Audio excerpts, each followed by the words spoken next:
Welcome back, fight fans, to another episode of Career Profiles. And what a beauty of an episode we've got for you today. This is the career profile of one of the great British boxers. And if you've heard our greatest British boxers of all time recent patron-only episode for you patrons, you'll know that this guy didn't quite make it into our top 10, but he's one of them fighters that is so exciting that could be in a lot of people's top 10s, but in general he was just such an exciting fighter and an underrated fighter in British boxing history. We're talking, of course, about the Dark Destroyer, Nigel Benn. What an absolute British boxing legend, Johnston. Oh, what a legend. For me, growing up, it was all about Nigel Benn, Chris Eubank, Frank Bruno, Nazim Hamid later on. But for me, I was always a Nigel Benn fan. I always picked Nigel Benn over Eubank, always wanted Nigel Benn to win. He was a fan's favourite. The Dark Destroyer, the bobbing, weaving, bomb dropping Dark Destroyer. Absolutely love this guy to bits. He's a character in here as well. So we're going to have some funny stories in here. He basically didn't give two shits about anyone. In the boxing industry, that is, he wanted to do what he wanted to do, and no one could change his mind. Yeah, and I like that about him. He didn't give a shit, and the fact that he caused a certain promoter a bit of trouble halfway through his career, and we'll go into that. But love that as well. I love a promoter squirming.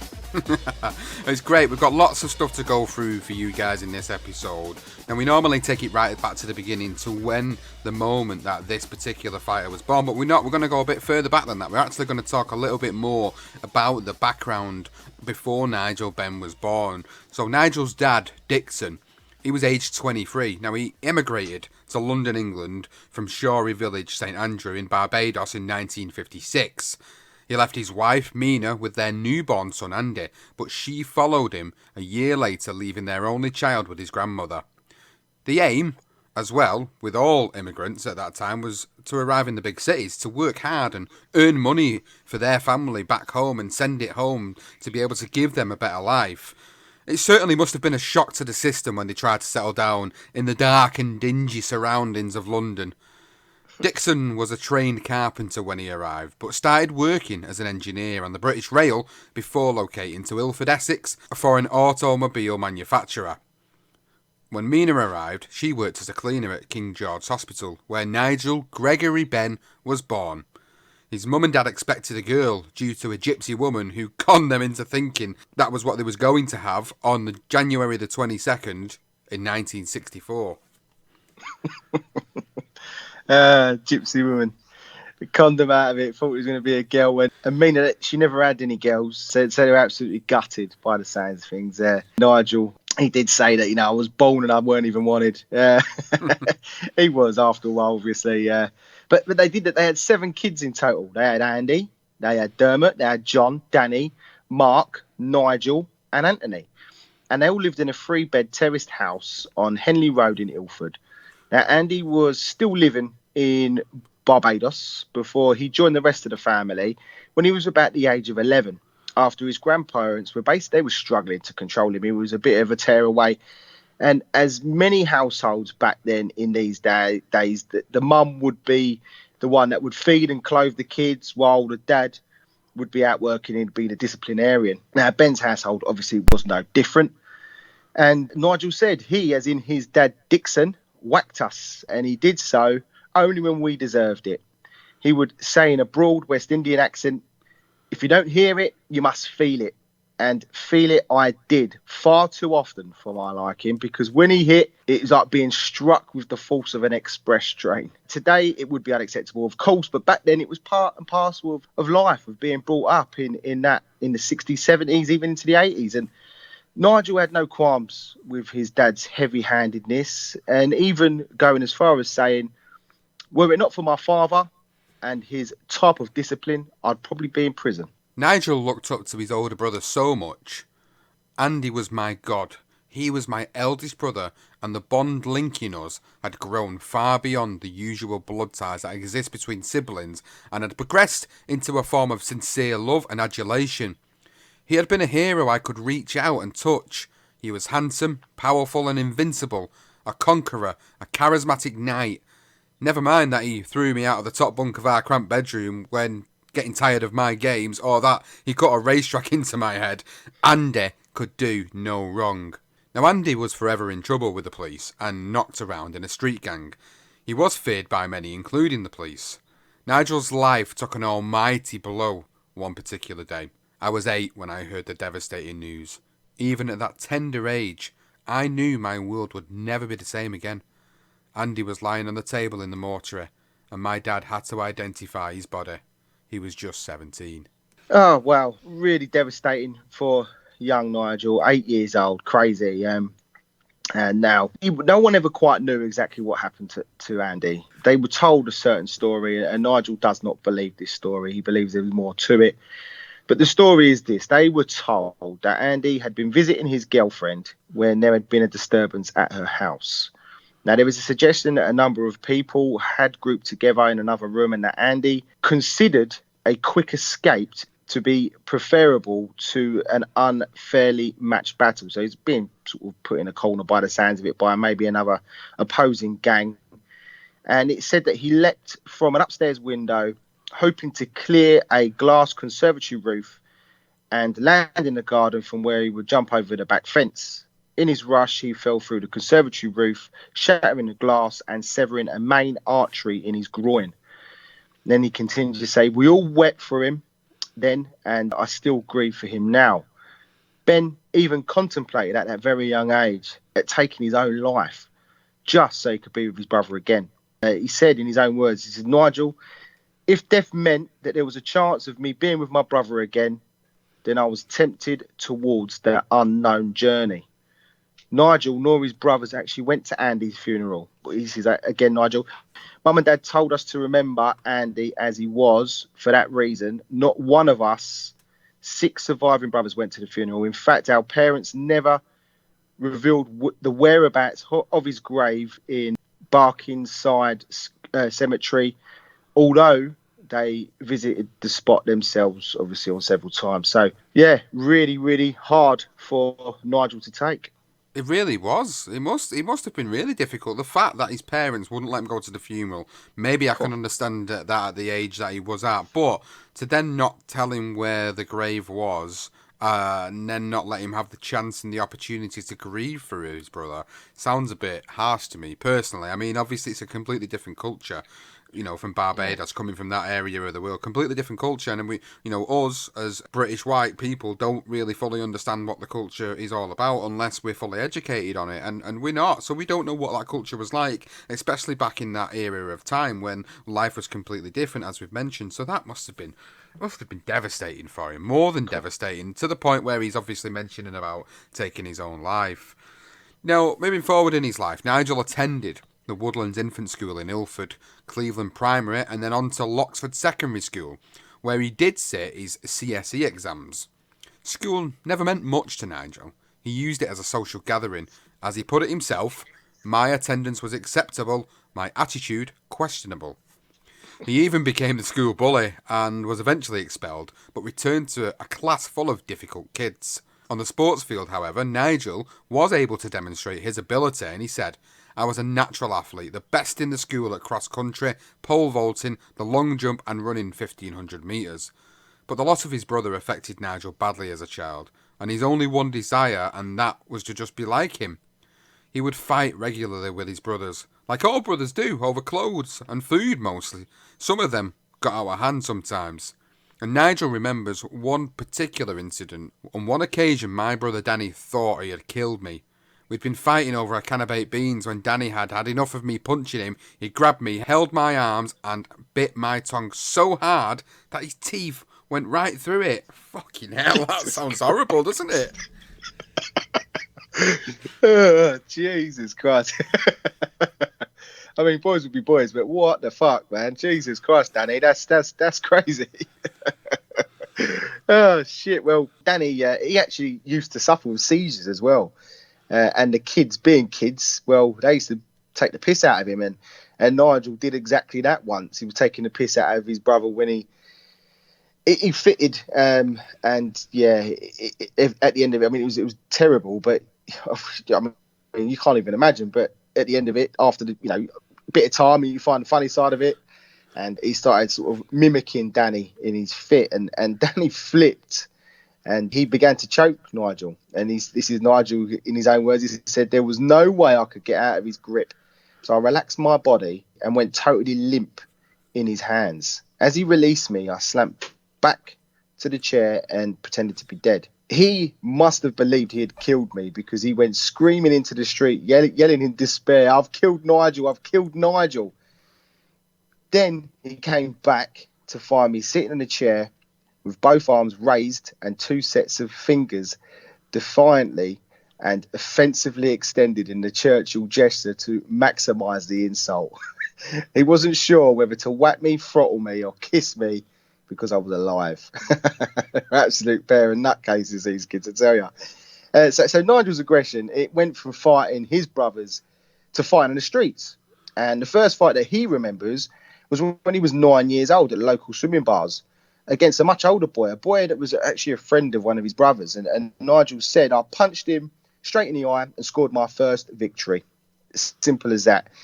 Nigel was in many tear-ups and proudly said, in his own words, all the scars on my face and head are not from the ring, but from the injuries sustained from fighting my brothers and members of the public in streets around Ilford long before I became a boxer. The worst beating Nigel ever got was when he stole the neighbour's purse when needing some money to go to the fair.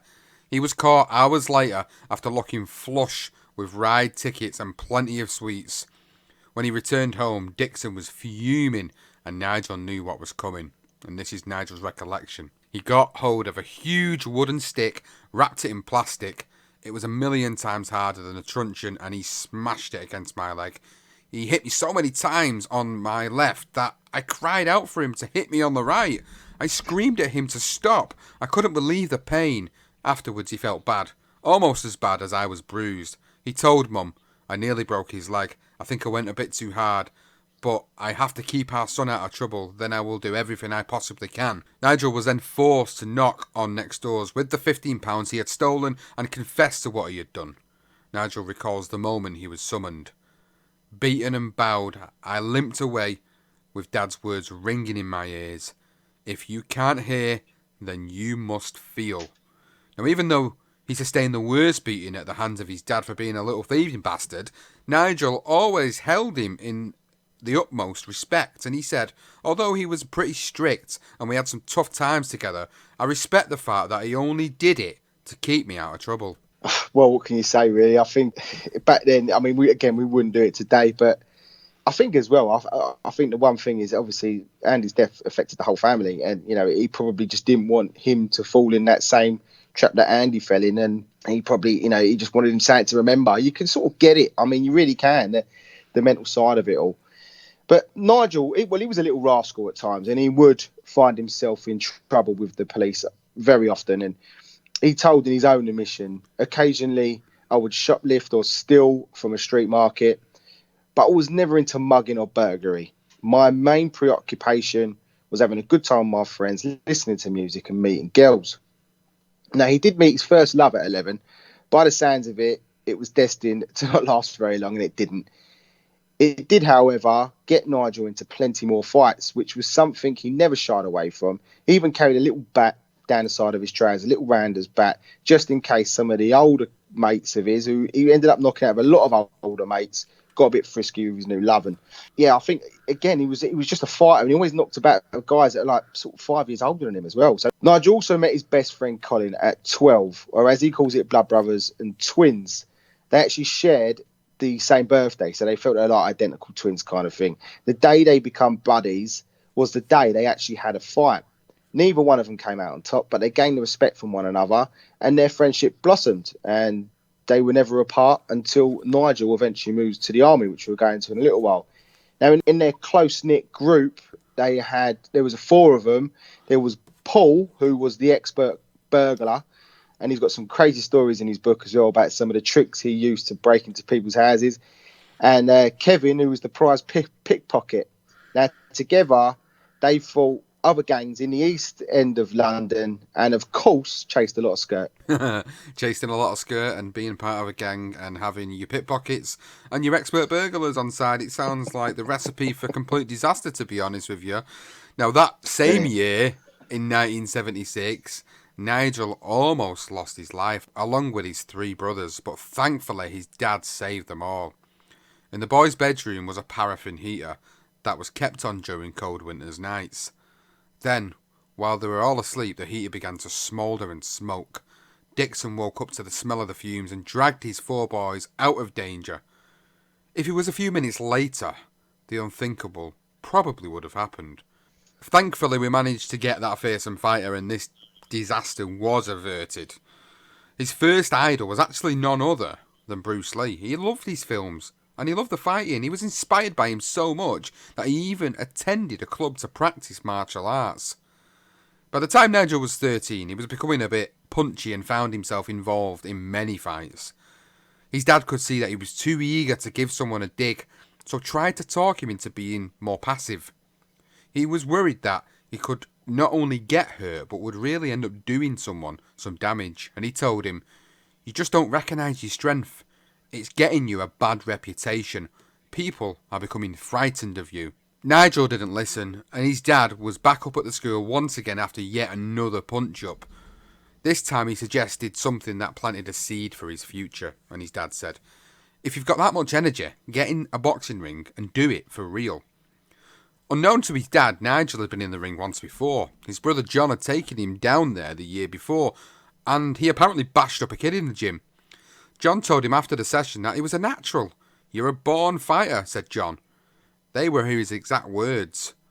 At the time, Nigel was more into the martial arts than the boxing, so of course he didn't bother carrying on at this point. So, leading up to Nigel's 15th birthday, he came up with a plan to earn some money, knowing that he wasn't going to be getting any gifts at home. He wasn't going to be showered with any gifts at home from his parents. They're not the most wealthiest, and there's a lot of kids, a lot of boys. So, being the hardest kid in his school, he decided to tell every pupil to bring in 50p on the Friday before his birthday. That was on the Sunday.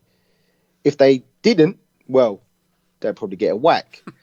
Now, on that Friday, every pupil did exactly what he said. They all brought in their money, and he had done the rounds and collected all the dough and put all the money into this little sack. And the plan seemed to have worked. But unfortunately for Nigel, one of those pupils grassed him up to a teacher who ended up calling the police, saying that his student was obtaining money by threats.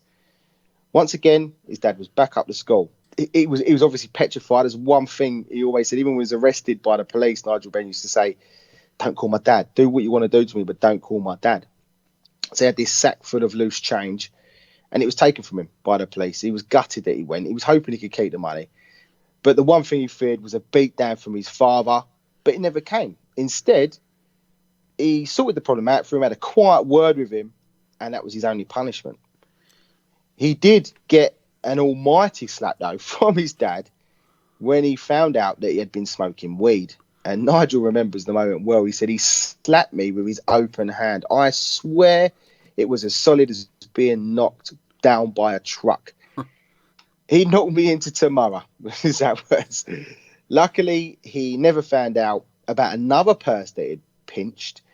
His comeuppance came when someone actually pickpocketed him back while he was boasting about this quick earns that he had got from while in this bar that he used to attend. It was a cafe bar in Ilford called the Mocha Bar, and there were many dodgy fellas in there that would go to the Mocha Bar. They would all go there and share their stories and obviously smoke some weed and probably drink whatever, some beer or whatever. And although Nigel was never a drinker, but yeah, he was lucky. He found his purse, pinched it, had loads of money, and it went there boasting and got it nicked back. Now, we did speak about the little gang that Nigel rolled with, but they were his closest among a much larger group. They were all older than him and known to be hard men. 3 in particular were bad news, and they were called the Good, the Bad, and the Ugly. Carl Marston was the Good, and Nigel's mentor, who reminded him of his brother Andy. Owen Johnson, aka Bully, was the Bad, and Howard Brown, who went by the name Sledge, was the Ugly. The rest of the wider circle included Six Finger Scotty. He was born with 6 fingers, that's why he was called Six Finger Scotty. Daniel and Nigel Nelson, Lloyd and Richard Ramsey, Carl Mosley, Mousy and Andy Coward. They would use the Mocha Club as their meeting place and would fight other gangs as well as the racist skinheads and mods. Nigel would actually get bashed up more by all the nutters within his gang. Or if some of the gang fights actually got a bit hairy, he'd leg it home. It wasn't all about fighting. Nigel had good fun with his friends and would often meet girls, and he has some hilarious stories about some of his experiences. You've got to read his book. I mean, we've used that as source material for this, so you will get quotes out of there that we have used for it, rightly so. But there are some other stories in there that you should definitely go and check out. It's brilliant, brilliant book. Yeah, he goes into some lovely details about when he broke his virginity and stuff, and he lasted about 15 seconds, I believe. But he was very young, though. I mean, I think he was 11 and the girl was 12. I mean, they were both young. Knocking about with older boys, he felt like he was being a bit left out, I think. So, and the one thing you do get with Nigel, I mean, he even said he was a bit addicted to sex himself, probably from starting off at the age of 12, probably didn't help. So, with all the chasing of the girls and fighting amongst each other, Nigel was eventually nicked and actually charged with GBH. Now, ironically, this was against another much older guy that actually got into his face and verbally abused him. He didn't quite say what it was. I'm guessing it may have been racist. He was like an Asian fella, he said. That's about it, really. So what he did was he knocked the guy down with one punch. People thought it was going to be a massive dust-up. He knocked this guy out in one punch. And that was the end of it. He thought that was the end of it anyway. So instead, what the fella did, which he didn't know, which Nigel didn't know, is he went to the police and he charged him. He was arrested by 6 police officers just walking down Ilford. They pulled him on. He was like, I ain't nicked anything yet. I think that was the exact words he said. He was out on the pinch. Either way, when his dad actually arrived at the station, he was actually supportive for once, very supportive. He said, Dixon's words to Nigel was, did you win, son? And he said, yeah, Dad, I knocked him down. He was pleased and he told the police, after they'd explained what happened, he said, Dixon, I would have bashed him up as well. I always told my sons, if anyone wants to bash you up, don't let them put you in hospital. But if you steal, I will bust you up. So Nigel's mum, bless her, Mina, she had actually put out the 30 quid to the court. And Nigel was actually to bail him out, basically. And he was given 60 hours community service. His mum was worried by this time about Nigel, about the stuff he was getting into. He's become a young adult now. He'd left school now at 16. He was on the rock and roll and he continued to work. He continued to knock everyone out. He was just always into fight, knocking about with these dodgy fellas. And there was only one way he was heading. And that was either in prison or dead. And that was what his mum felt. So his mum begged him, absolutely begged him, to go and join your older brother John in the army. So just to put a bit of context to what the rock and roll means, it means going on the dole. It means going on job seekers. Because the American listeners are thinking, what the hell are these guys on about rock and roll? So he's on about going on job seekers, which is a form of benefit here in the UK. For those, obviously, that are UK-based listeners, you'll know what the hell that is. A lot of people on bloody job seekers at the moment due to people losing the jobs, of course. But, yeah, rock and roll means being on job seekers, being on a benefit to support you while you look for a job. So we move into Nigel's next part of his life now. Now, we talked about him joining the army. He did finally agree to enlist, and he passed all the examinations and the fitness tests. Then at 17, he started training on the 11th of May, 1981, and he became Private Nigel Gregory Benn, Army Service Number 24604617. It didn't take long to settle in. He made his mark by having a fight with the hard nut in his regiment, and he earned the respect of the other soldiers from the off. After just 2 months, Nigel was directed to the boxing ring, and he must have impressed the officers because they kept calling him back. Then one day, he dusted up a 6'3" kid Nigel remembers, and he said, Sergeant Major took me straight out of uniform into a tracksuit, and that was it for the next year or so. His brother was the one that got him into the ring a few years before, and he continued to box in the army, and he said, John was tough. He may have been more powerful than me, but he was not as agile. He was a heavyweight in the army and only lost 2 fights, both to the same guy, George J. I had to fight Jay because he beat my brother twice, and I battered him. Now, it wasn't for the love of boxing that kept Nigel in check, it was the privileges. And he said being a boxer meant you got special food, steaks instead of slops, and it also meant you could get up at 8 a.m. instead of 5:45 a.m. And I'm pretty sure that was initially why he wanted to be in the boxing ring in the first place. Not because he wanted to be the boxer, just because he wasn't getting the shit food and not having to get up at 5:45. Oh, absolutely. Getting up at 8 in the morning, getting a nice bit of steak and fighting. He loved fighting, didn't he? So he was happy. So Nigel, actually, I mean, the crazy thing is, you just mentioned there, he knocked out the guy that beat his brother, who was a heavyweight, and Nigel was a natural welterweight at the time. He started off as a welterweight and then moved in to the middleweight division. So 160 pounds knocking out a big heavyweight just shows you the power he had. And in the army, with Corporal Jones becoming his first trainer before Quartermaster Brown and Corporal Mark Gleeson took over, with Captain O'Grady as the chief man. So the three of them, you had Quartermaster Brown, you had Corporal Mark Gleeson, and then you had Captain O'Grady, who was like the fitness man. And Nigel and John would spar in the army. And this is what John had to say about his brother, his little brother. He said, Nigel would hit me 10 times, and I was lucky if I could land one punch against him. When I tried, it was too late. He'd already be on the other side of the ring, looking at me. I put that down to those martial art training. His speed was phenomenal, absolutely phenomenal. So, I mean, you're getting the gist of what Nigel was about. Natural fighter. And he got a reputation very quickly as a very fast welterweight, come middleweight when he moved up, who was knocking out guys for fun. The next stage was to participate in the Open Class Army Championships in Aldershot. Now, it was a big moment, and Nigel put a lot of effort into preparing, and he actually won the championship. Now, during his time in the army, he did travel to Germany. I think he was there for a good few years, where he actually played some rugby and actually received one of his worst injuries, believe it or not, in a game of rugby, a hole. He got a hole in his leg. Wow. And when it healed, he actually lost some feeling, and it was particularly where the skin had formed a thin white scarring along the leg. And he literally lost feeling in it, in that sort of the area, wherever it was. And he would actually use it as excuse to get out of exercises. He even began to cut open the scar with a knife or a razor blade, and he'd say like a stone hit it or something, just to get him out of exercising.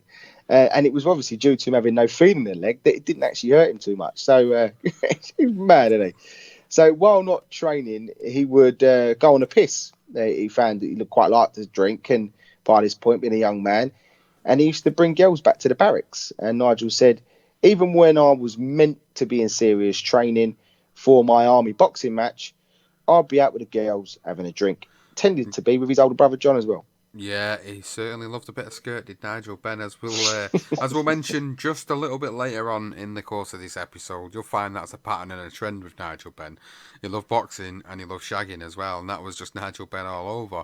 Now, by November 1981, Nigel and his soldier mates were excited about the prospects of going to Cyprus, but they were in for a disappointment.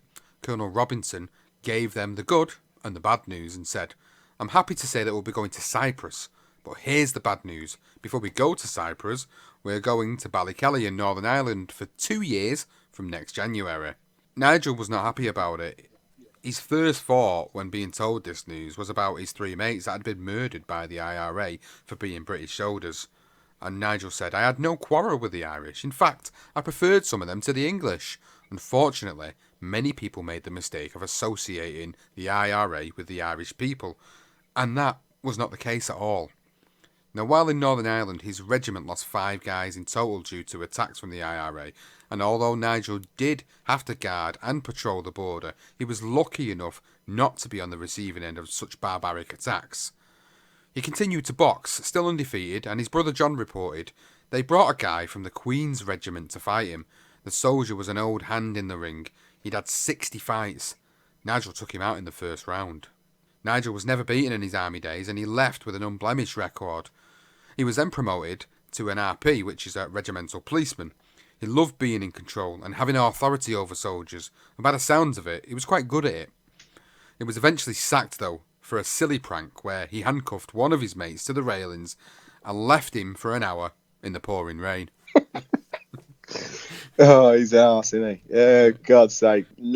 He was terrible. I mean, there was some loads more stories we could go into, but we'll be here all night. But there was some great stories where they used to have to send them out into the middle of nowhere, and then they'd be given a map, and compass and have to make their way back.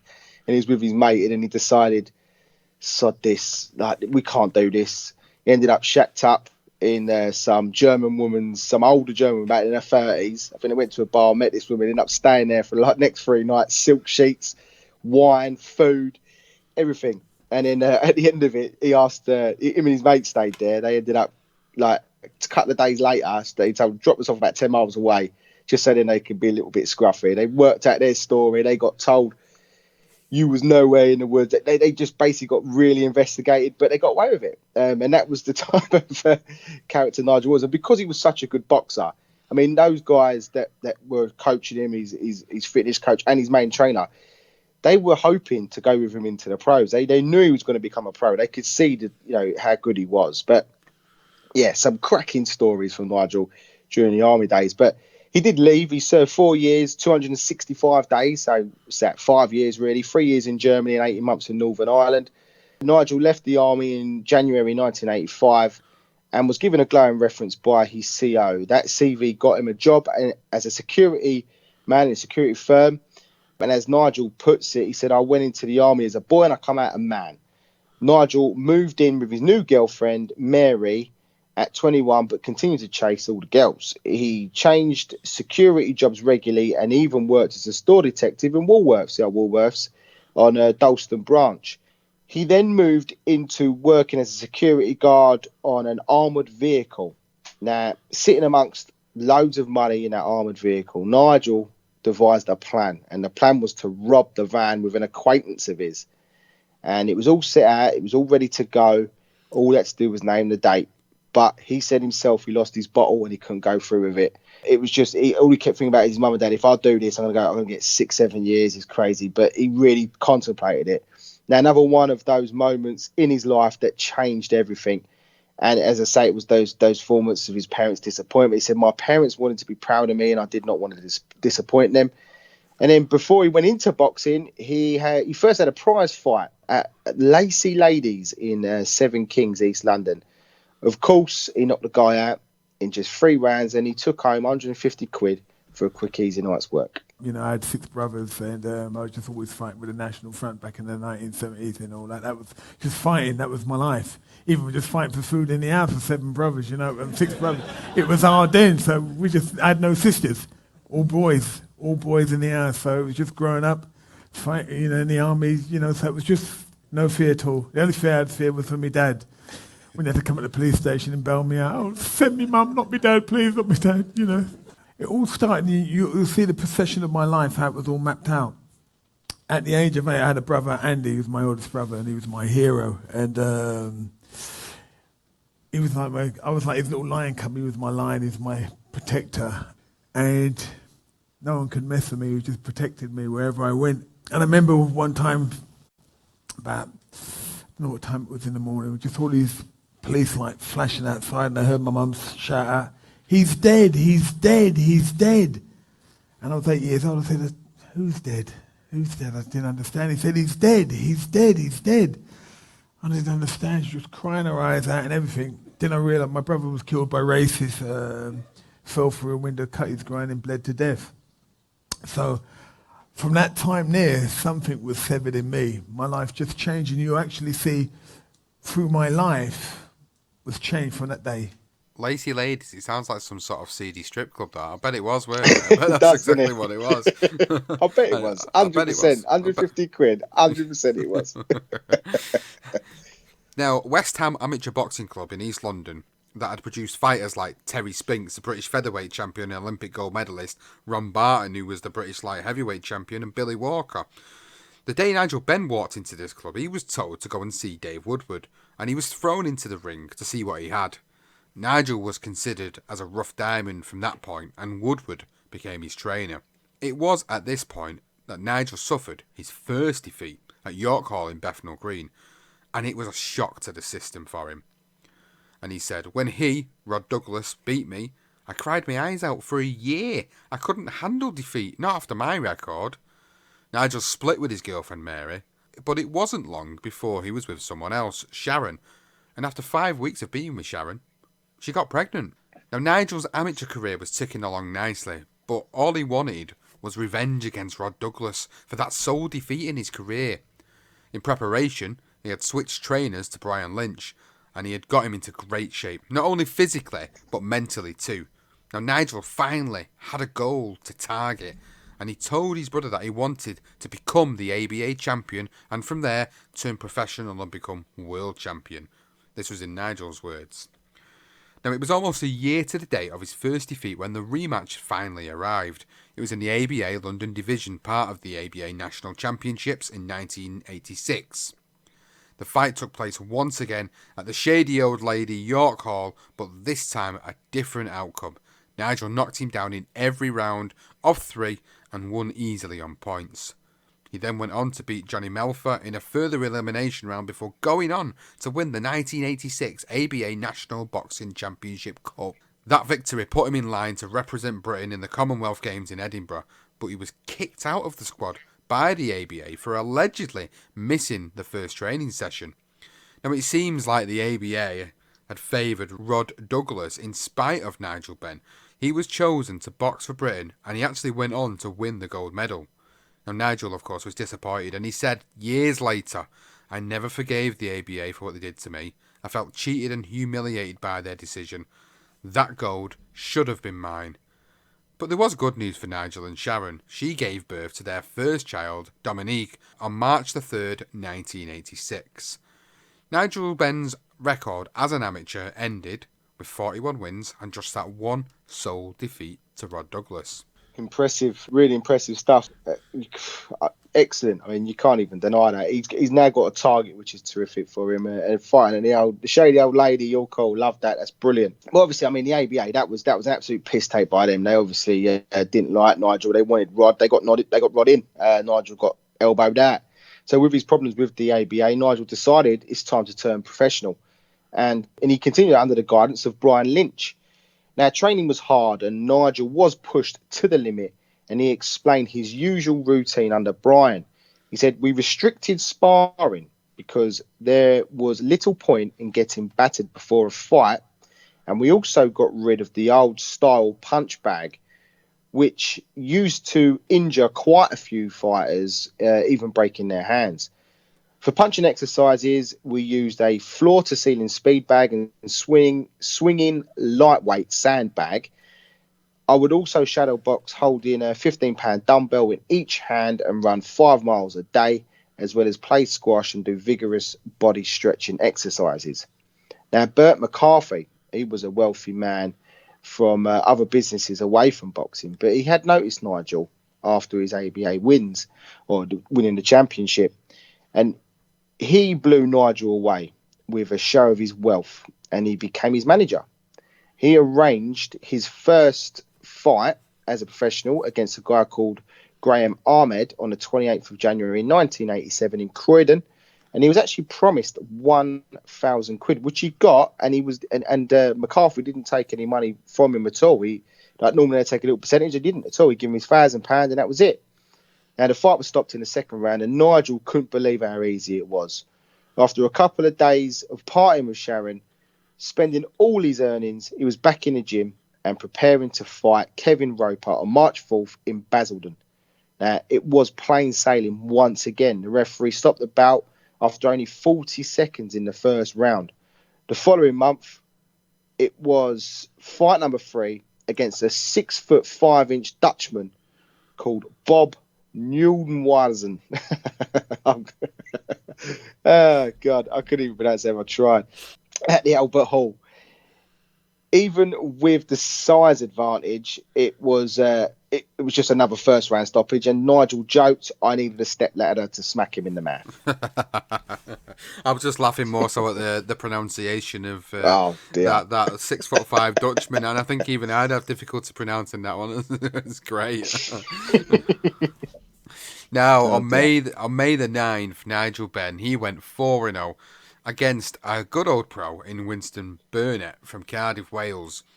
He clearly came to try and stay the 8-round course, but he only got halfway through and the referee stopped it in the 4th. Nigel returned to the Albert Hall for 2 consecutive first-round victories in June and July against 2 American bodies. Manchester veteran Eddie Smith was next, and he had a decent record, especially after he beat Tony Simpson, who was a great scalp on his resume.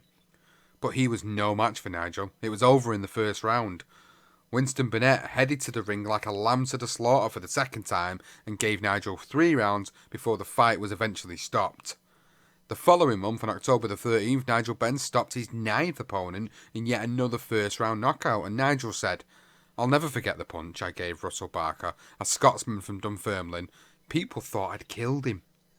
The next day, Sharon gave birth to their second child and first daughter, Sade. Nigel was on top of the world, and he had earned a load of dough in his first 9 fights, and was starting to get recognised on the street. He had car dealers loaning him cars, and he'd become pretty much a celebrity overnight. So in stepped a certain promoter. So his manager, Bert McCarthy, he decided it was time to step aside, stating that he couldn't give Nigel 100%. And he said in his own words, "That could be unfair to a talent such as this. I might regret the decision 1,000 times, but I can't do things by halves. I feel it's better to leave him with somebody else." And that's what he did. So on November, and a day in November of 1987, he changed his managers, and his manager became Frank Warren. Now, their relationship, like most, started off rosy. And in Nigel's own words, he said, "Frank was very kind to me. He lent me £10,000 as a deposit on my first house, which I bought with Sharon in East Ham in 1988. Nigel demolished his third American in 1 round before winning his second fight of the month against a guy called Ian Chandler, a southpaw. But the fight was ended in record time. He actually knocked this guy, Ian Chandler, out in 16 seconds. And it's one thing, it's always mentioned with Nigel Benn, but yeah, Ian Chandler, he's the guy that gets knocked out in 16 seconds by Nigel Benn. To round off the year, he took on the toughest challenge to date against a guy called Reggie Miller, who was a late replacement for the American Kenny the Blizzard Snow, who had actually had a record of 28 of his wins out of 30. I think they're all knockouts, so he'd won 28 of his fights in 30 fights, and that was cancelled. So Miller took him into uncharted waters, and it wasn't until the 7th round that Nigel actually scored his 12th knockout in as many fights. It was a little bit worried, a bit complex, because he was a bit like, well, I'm knocking these guys out, what did I do wrong? And he reflected, he said, up until this point, my fights had never gone beyond the 4th round. I thought that if I could stay on my feet, he might even snatch victory. So I had to pull it out of the bag. He made me realise there was another level which I had not reached yet. Congratulations, Nigel. How do you rate that performance? Well, I'll tell you what, because I've never been over 4 rounds. I do train hard, but this guy is tough. I hit him with some hard shots, but, you can't expect to knock everybody out. Now I know what it feels like to go 8 rounds or whatever, but it's all experience. Now that I've gone that far, I know how hard I have to train. Did you feel frustrated because you were hitting with a lot of shots and yet he was blocking a lot? Well, he very experienced. He covered up well. Just like Winston Bennett, he covered up very well, and it was hard to get a shot in. But the same thing, what I done to Winston Bennett, I let him open up. And when he started opening up, thinking I was gone, obviously he's got to leave himself open. And I'm not bragging or boasting, but I can punch a bit. Now, after the fight, Nigel felt that he may need to make a change in his style. But that idea didn't last long. But his career changed significantly in a chance meeting with Ambrose Mendy at a club in the West End. Now, Ambrose had made a huge impact on Nigel, a lot like these older kids when he was younger. He fell for his lingo, wealth, and talk of big things on the horizon. Ambrose run the company World Sports Corporation and was at the time involved with some really big sporting personalities. They included Nigel's cousin, Paul Ince, John Fashanu, Linford Christie, Ellery Hanley and Terry Marsh, who is suspected of shooting Frank Warren, which is a completely different story to go into at some point. Now, Nigel was hooked by his quick wit and observations. Here's the sort of lingo he would recite. Charisma is a way, not a play. You can't rent charisma by the day. He once told a reporter, "It's a dog-eat-dog bullshit society, so you've got to take as much as you can for as little as you can fairly give." Fairly is the operative word. I don't have a contract with anyone. I represent. It's all done on a handshake. If they want to walk away, they walk. Yeah, Ambrose, full of it was almost like the English. He reminded me of like the Don King, the English Don King. There's sort of the way he used to carry himself. Obviously, he was nowhere near like a Don King, but he had I think he had come out of prison as well, actually. He had been in prison for a little while, and that was where he learned all his numbers and stuff. Either way, he blew Nigel Benn away. And with Ambrose and Warren working behind the scenes, Nigel could actually concentrate on his own work, which was in the ring. And he started the year with 2 knockout wins. But it was his second fight against Canadian Byron Prince in Stafford on 7th of February that was remembered for the wrong reasons. It was at Tony Simpson's challenge of Frank Tate's IBF title in Bingley Hall. After the quick victory, Brian Lynch's son Sean, who was in Nigel's corner, was actually sprayed with CS gas in the face. When they returned to the dressing room, Nigel began to throw up and was actually sent to hospital with Sean. Sean suffered from burns. He was okay after, but yeah, Nigel got a bit sick as well. Obviously, he must have got it in his face as well.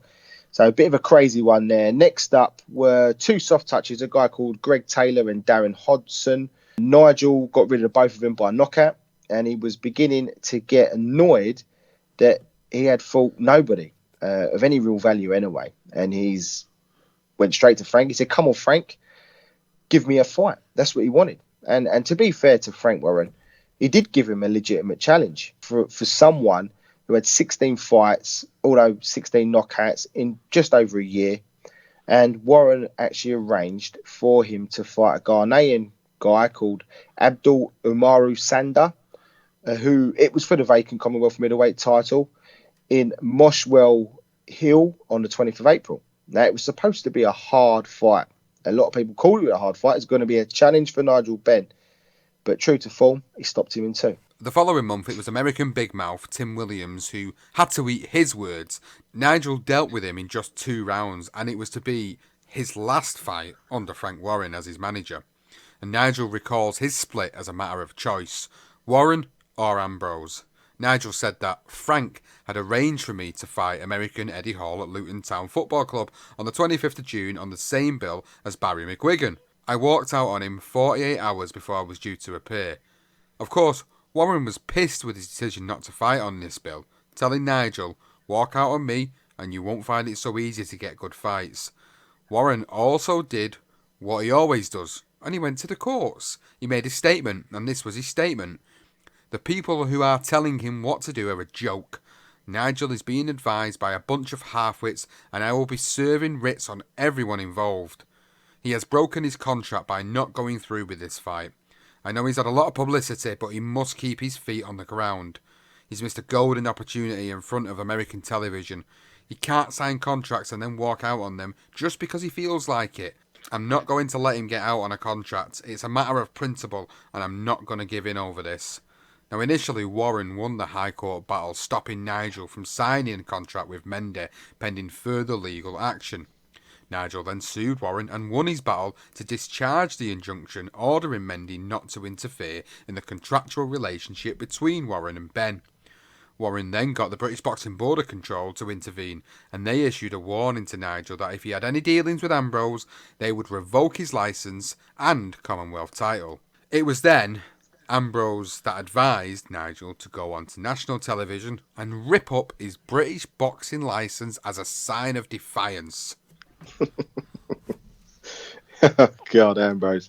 So while this public spat was in the balance, Barry Hearn, he obviously noticed it was troubled waters, and he offered to sign Nigel. These promoters, mate, they do make you laugh. He was too pissed off, Nigel, about the whole damn thing. He weren't interested. So Nigel said it was turning nasty and got very close to a punch-up between me and Frank. He didn't own me. Nobody owns me. At one point, I felt like going round and working him over, and I guess he felt the same about me. The ongoing disputes ruined Nigel's year. He never fought again until October 26, 1988, 5 months after knocking out Williams. The month before, Mr. Justice Phil lifted the injunction stopping Mendy from acting on behalf of Nigel and was now free to box under his own management. He was finally able to fight the Jamaican Anthony Logan at the Albert Hall and defended his Commonwealth middleweight title. Ironically, no television deal was agreed. The BBC and the ITV said it had nothing to do with the Frank Warren spat, but of course, we all know that's exactly what it was.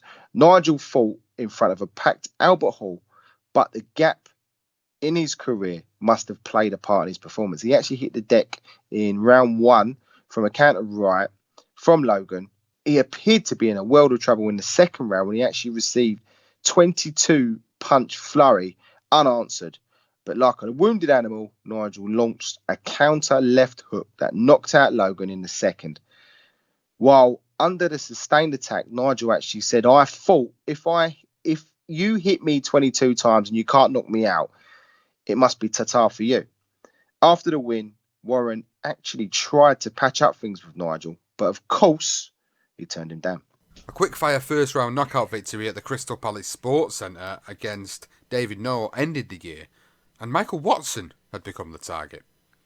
They offered Harold Graham, the British middleweight champion, £200,000 to take a fight, but nothing come of it, so Watson became the next fighter on the radar. Nigel linked up with Frank Maloney, now known as Kelly Maloney of course, to make it easier getting him televised fights, and after a bum offer for the BBC, they got a decent offer from ITV. Once again, Nigel was at his destructive best, knocking Michele Chilambi out with an overhand right to the forehead in the first round, once again at the Royal Albert Hall. Now, the fight almost never went ahead due to a photo-fit picture that was printed in the Evening Standard that they had acquired from Scotland Yard. It showed a wanted man that looked strangely like Nigel Benn. A civilian thought that it was him and tried a citizen's arrest, and in the process, Nigel's hand was actually injured, and Nigel said, after they'd heard about my injuries and Ambrose threatened action regarding the photo fit picture, both Scotland Yard and the newspaper apologised profusely for their mistake. Now, 7 days after the victory, 3 appeal court judges dismissed Frank Warren's attempt to obtain a temporary order stopping Ambrose from advising Nigel. Mind you, it didn't stop Warren from appealing the decision. With the Watson fight negotiations now complete, Nigel decided to have a warm-up fight against the Frenchman Mbayo in Glasgow. There was a worry that he might get injured or, even worse, beat. So Mickey Duff, the manager of Watson, got him to sign a contract that would cancel the fight and prevent Nigel from collecting his £150,000 payday if such an occurrence was to happen. It added to the intrigue to the fight as well, though, but the actual bout was how everyone predicted, a knockout win for Nigel Benn in 2 rounds. The aftermath of this win was actually a pre-arranged orgy, but I think they're stories that we were going to leave for the book, and whilst you probably would have loved for us to have gone into more detail about this particular after party or after orgy, I think it's probably best that you pick up Nigel Benn's book and have a little read of that, don't you, Johnston? Yeah, definitely. We would. We had some interesting stories to give you, but we thought we'd. It just, if you really want to read about it, you want to know about it, you go and pick up his book, go and buy it, whatever. But his mate Rolex Ray. Sorry about that one. Dear, it did make me giggle. Great chapter. Literally, the whole chapter I think is called OG. Can't have a read. Just before the Watson fight, Michael Nunn, who was the IBF World Middleweight Champion, offered Nigel Benn $3 million to fight him. Their offer was actually rejected by Ambrose, who told the press that the American could stick his offer. I would continue fighting for British and European titles before thinking about the World Championship, and by the time I got around to him, his offer would be worth $5 million. So Ambrose took Nigel's marketing for the Watson fight to a whole nother level, sending reports to newspapers. He was literally sending stuff saying that he bought this car for 50 grand, like just showing off cars, and someone bought back off him for like 120,000. He was just making up stories, sending it to the newspapers so they were just lapping it up. It was kind of all these slogans. He was taking massive figures and just made them even bigger, saying that, this is 10 million, just throwing figures around, and people just ate it up. And Nigel was happy to go along with the ride. And he would show off all of his gold watches, all of his designer clothes, his flash sports cars. It was all about image and publicity for Ambrose. And to his credit, he did promote the fight really well. The boxing writers actually wrote about Nigel Benn's style, going back to the ring, and they described him as being what the Americans wanted. And they said, vicious, clinical winner. Ben is their kind of fighter. But in Bryo, a man with natural gifts who knows that he needs to be a bit more studied before going for broke. Brilliantly marketed and promoted, so much so the Americans have suddenly woken up to the fact there's a second Big Ben in Britain. A few days before the fight, the new WBA middleweight champion, Mike McClellan, offered $1 million to fight the winner between Michael Watson and Nigel Benn. So they all wanted a piece of him, didn't they, at this point? They all knew, like, here's this fighter from Britain who looks really good, who's looked so good so far. Got these guys wanting to fight him.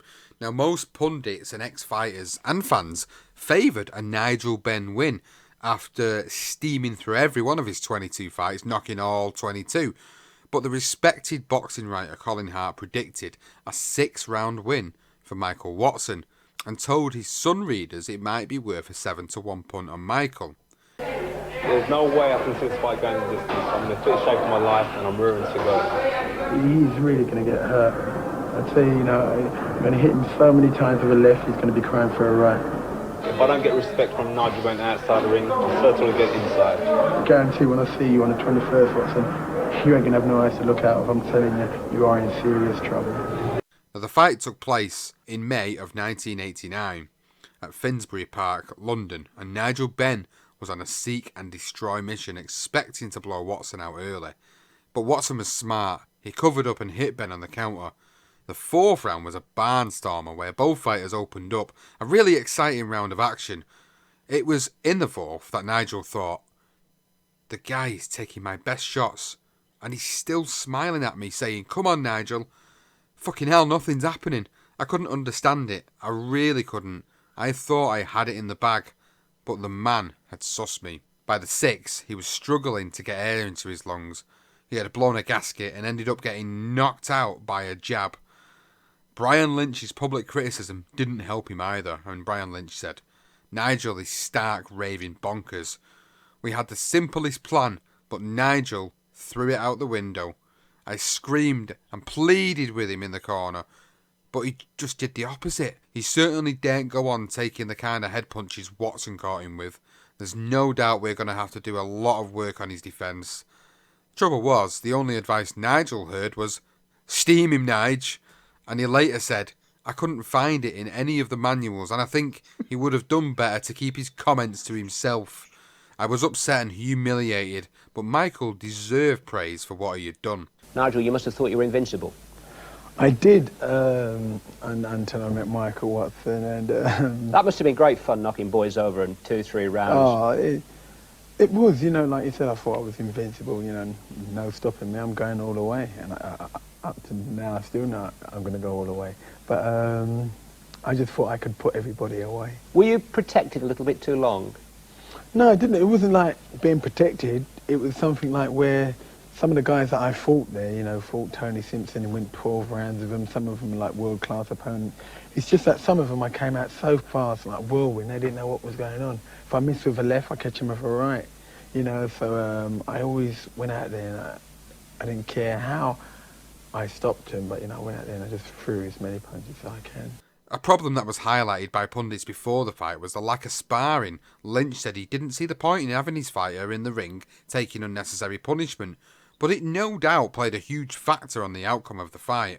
Michael Watson then went on, after beating Nigel Benn, to go on to fight Mike McCallum for the WBA world title, losing that fight by an 11th round knockout. So Nigel loses the first fight of his professional career.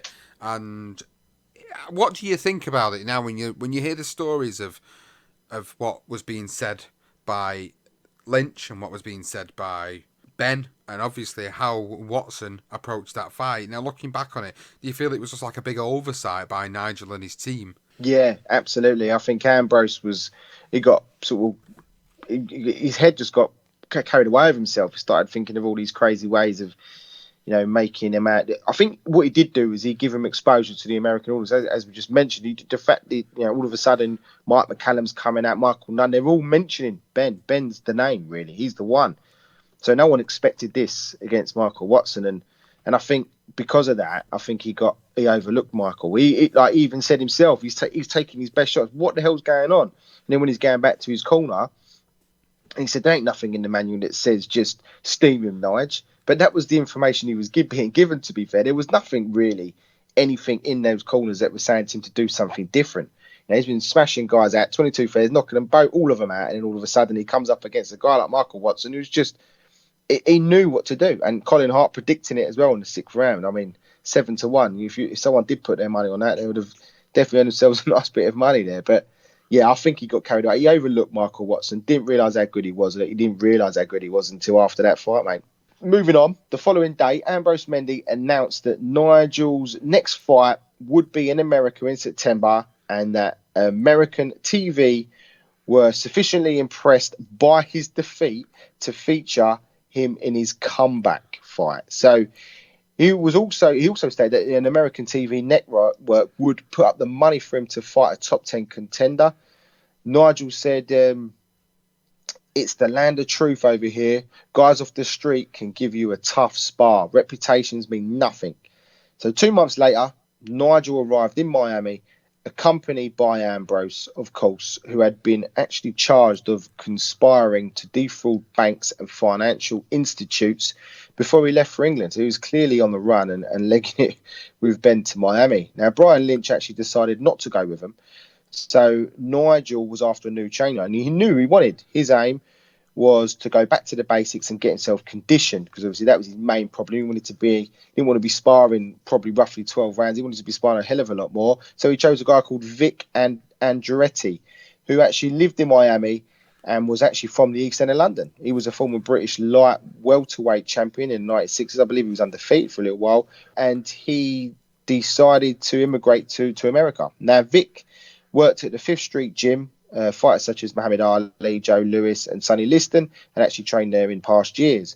Now, while in America, Nigel actually held talks with his new promoter, who was Bob Arum, and ended up signing a 2-fight deal with Top Rank on August 29th. And Bob Arum described him as the English haggler. Vic said this of Nigel when preparing for his first fight.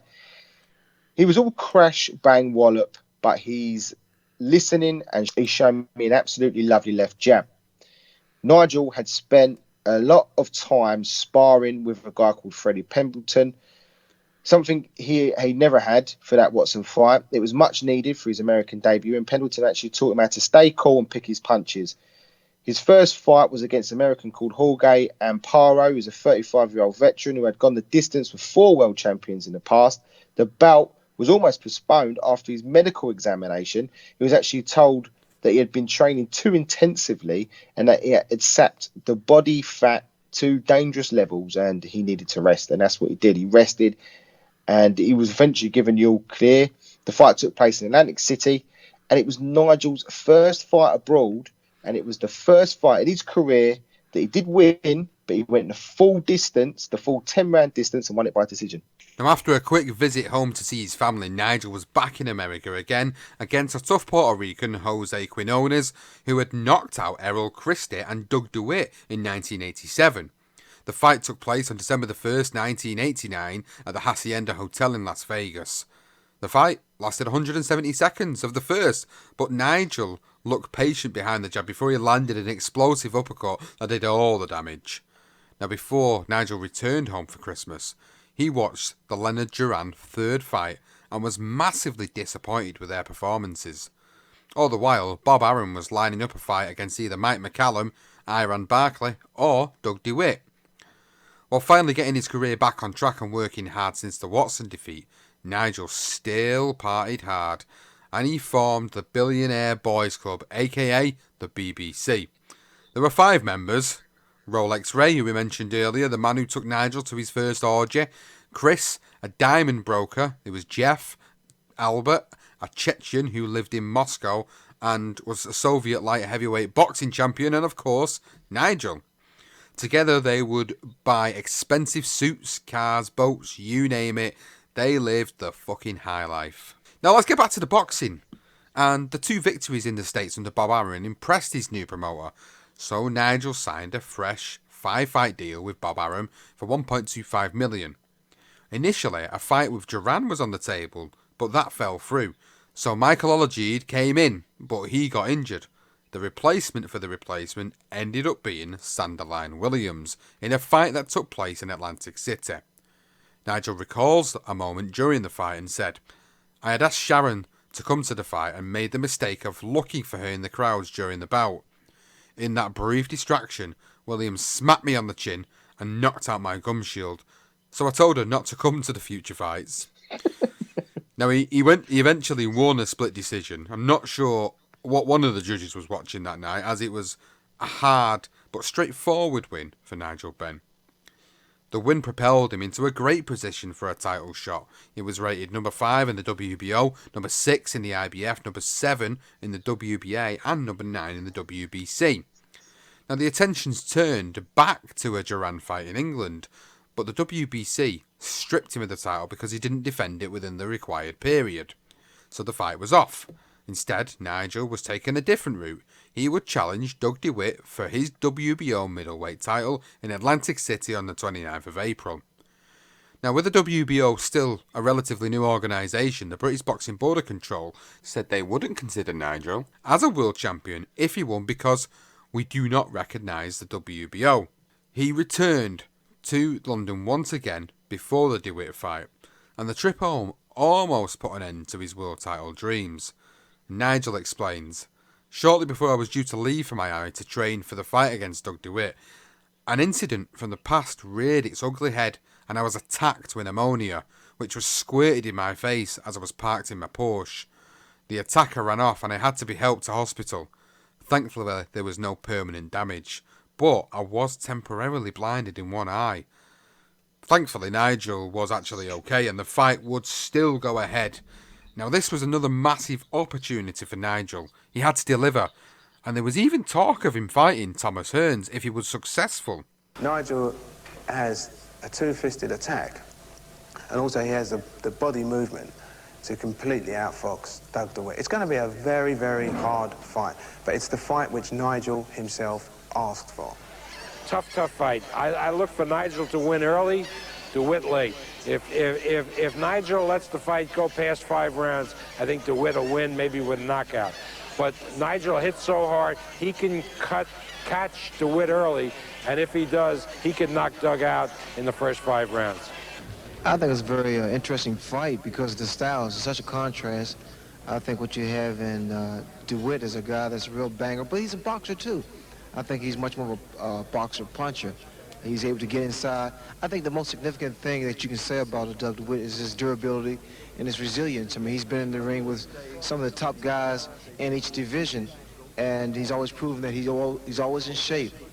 But with Nigel Benn, his speed, that's the key. I can't say enough about Benn's speed, because speed offsets everything, because one can't get a rhythm started. And with Nigel, with his in and out lateral movement, hand speed, and intelligence, I give him the edge.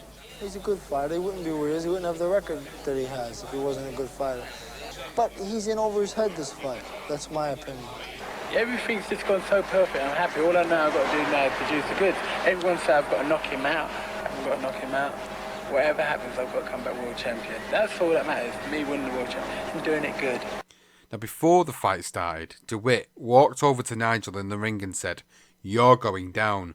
To which Nigel responded, "I might be going down, but you're staying down." Love it.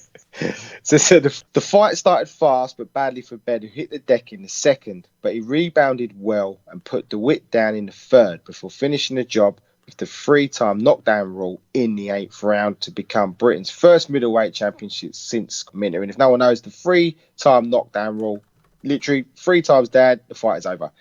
That was pushing fight for both, and Nigel was feeling it after, and he actually said, or was a punishing fight, I should say, "I'd never seen a man take so much pain. After 8 rounds, his body just couldn't take any more. My eye was split and had to be stitched up. I also broke my hand with the very last punch of the fight. But I hardly thought about it. I was 25 years old and I had just been declared the WBO World Middleweight Champion. Now the sky was the limit and life was good for Nigel.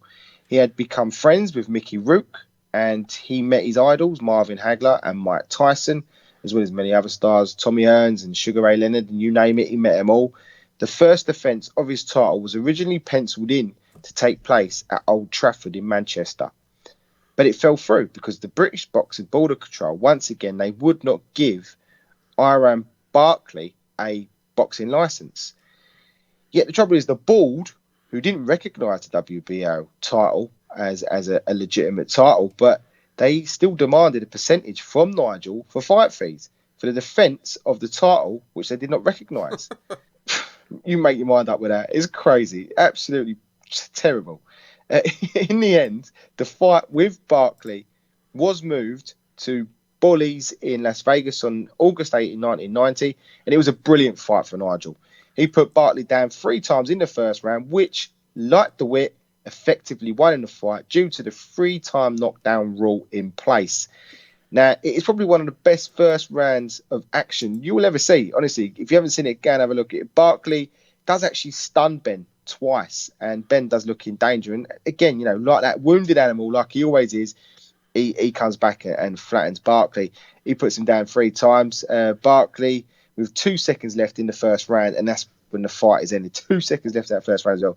I believe if that had gone on, we could have had a haggle the Hearns of our own between Ben and Barkley, because I think Barkley still had something in him. So on television afterwards, Nigel, once again, back on telly, ripped up his British Boxing Board of Control licence, saying, the board have made it very hard for me, but they still want to get paid by the WBO.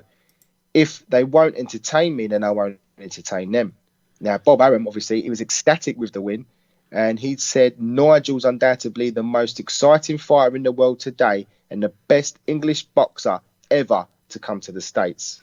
This is where people consider him to be at the peak of his powers, at the pinnacle of his career. Even Bob Arum is salivating over him. Of course, Bob Arum salivates over anybody. That's going to make him a bit of coin, of course. Now, a triumphant Nigel Benn did return to England after a good party with the British fans in Vegas. And he wanted the big names next. He wanted Hearns, he wanted Duran, or even Sugar Ray Leonard. But he got neither of them.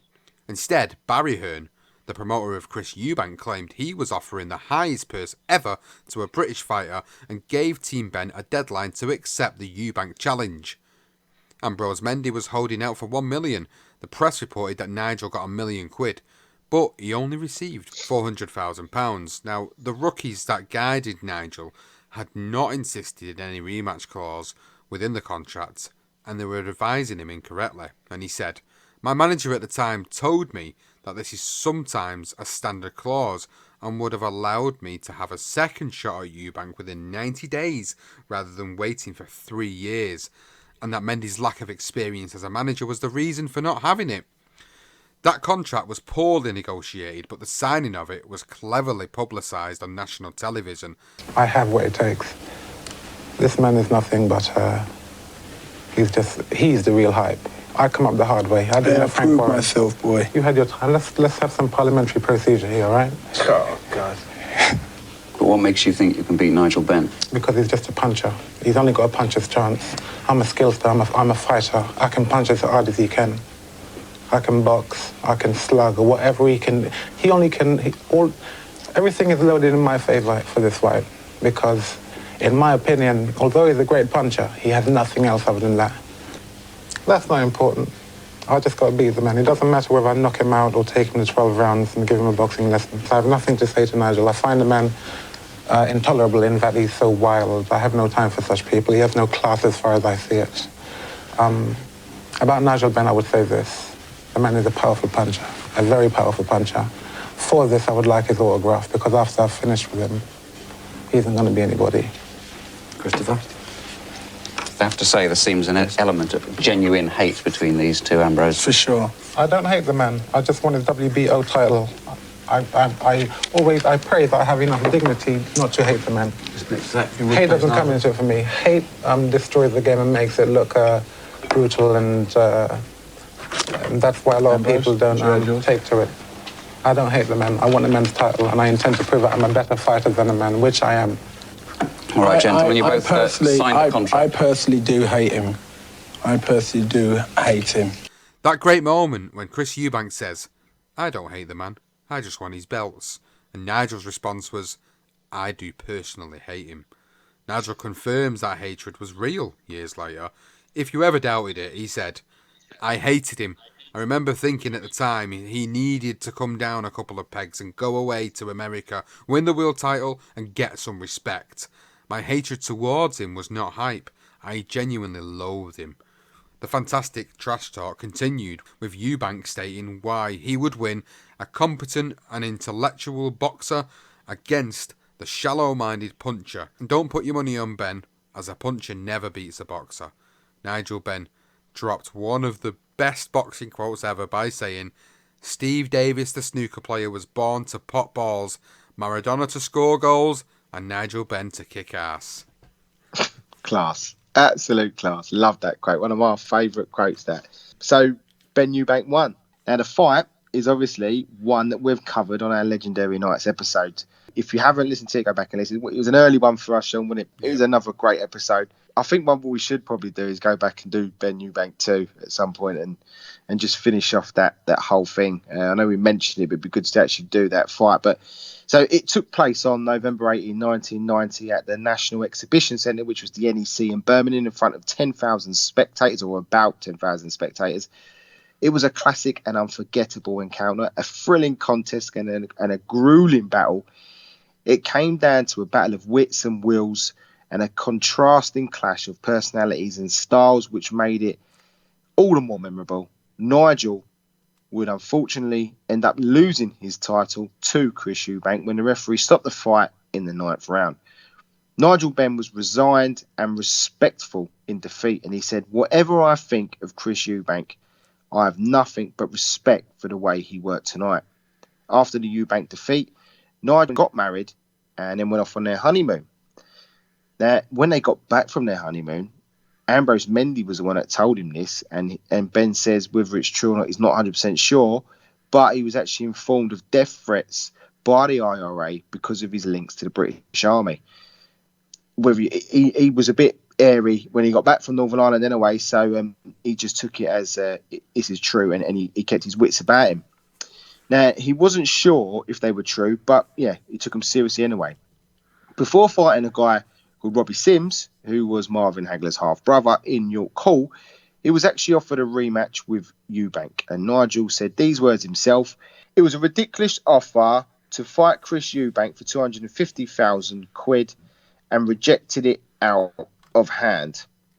Eubank then rejected my demands for the purse to be split down the middle and said I had priced myself out of the market, and that was his next objective, was to fight Michael Watson, which we know what happened in that fight. Sims had never been stopped, and according to Nigel, he was the strongest fight he'd ever faced. The fight was stopped in the 7th round following a devastating left hook that landed bang on Sims' chin. After the fight, Hagler praised Nigel Benn, and Nigel said he was absolutely starstruck when he see Marvin Hagler, and he said, you gave him a fucking good hiding. You was good. It was the start of a 6-fight winning streak that led to yet another world title challenge.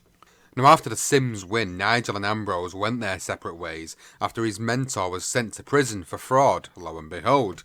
He began to take the piss out of Nigel financially, amongst other things. So as Ben put it, it was time to say ta-ta. He was beginning to make further changes. He parted ways with his trainer, Vic Andretti, and then partnered up with Graham Mountain at Barry Holmes' Matchroom Gin in Romford. From early July 1991 to February 1992, Nigel Benn stopped Kid Milo in 4 rounds, then he moved up to the super-middleweight division, where he outpointed the American Lenty Morgan and knocked out Hector Abel Lozano and Dan Sherry, both in 3 rounds. Nigel was still dangerous at the weight, and he carried that damaging punching power in the higher weight limit. He also refined his fighting strategy and adopted a more considered approach. Now, the Eubank rematch looked like it was going to happen in 1992, but Nigel believes he was ducking him. The WBO warned him that he would have his title stripped if he didn't fight the number 1 contender, who was Nigel Benn at the time. But he said, the only thing I have to do is stay black and die. Nigel's response was smart-ass comment. He called himself simply the best, but I reckon he was simply a pest. In one of Nigel Benn's worst performances, he actually won a wafer-thin points decision against South African Volani Malinga when the referee Paul Thomas scored the fight, 98-97.5 in favour of Benn. Now, his dad agreed with Benn that he'd actually got away with one, but it didn't matter. A win landed him into a position to fight the WBC super-middleweight champion Mauro Galvano in Marino in Italy on October the 3rd, 1992. So Nigel decided to change trainers once again, and he brought in Jimmy Tibbs, who had trained other champions in Lloyd Honeyghan, Jim Watt, Charlie Magri, and Michael Watson, who was now retired from the sport following his injuries he suffered in the ring against Chris Eubank. Now, instead of Miami, the training retreat under Tibbs was Tenerife. And he trained hard because he knew he had the chance to make history and be the only boxer this century to win 2 world titles outside Britain. Now, it was a turbulent entrance. The Italian fans disliked Nigel because of the colour of his skin and for attempting to dethrone their guy. At least that's what Benn said when in his book. And he enjoyed, because he enjoyed it. He knows you can't say he was making it up. You can see it yourself. The fans booed him, they spat on him, and they showered him with coins while he made his way to the ring. Benn didn't give a shit. He just wanted to win the fight, and that's exactly what he did. Benn split Galvano's eye in the 3rd round with a punch. 100% it was a punch, and Galvano was in no fit state to continue. The Italians' corner did try to say it was a headbutt. No way was it a headbutt. They had a little controversial dispute at ringside, but finally the referee sees sense, and the official result was Nigel Benn was declared the winner, a 2-time world champion, winning the title by a technical decision in the 3rd round. And Nigel recalls, "I was almost ready to cry. I thrust my arms in the air and shouted, 'Yes, yes, Benn is back,' while getting booed, but loved it." It's funny because you mentioned when he moves to Jimmy Tibbs, and you talk about the fact that he was training in Tenerife. That's where he used to base a lot of his camps from there on in. And I've got a little story, obviously, to share via Mike Goodall, who is a former MC for Frank Warren, who I interviewed last year, and he was quite close with Nigel Benn. And he talked about a particular story where there was in Tenerife, and he was in camp, and I think he was doing like a bit of a wrap up really from the camp, or it might have been after the camp. But what he said was that they ended up going out for a load of drinks, and they had these sort of shots called B-52s, and Mike describes it better than I'm probably describing it, but long story short, they all literally got really hammered, and Mike got so hammered that he ended up falling over, breaking his glasses and knocking out a couple of his teeth in the process. But he nearly missed his plane home to the UK as well as a result. But he speaks quite fondly of Nigel Benn and the time that they spent together with Jimmy Tibbs in Tenerife training him.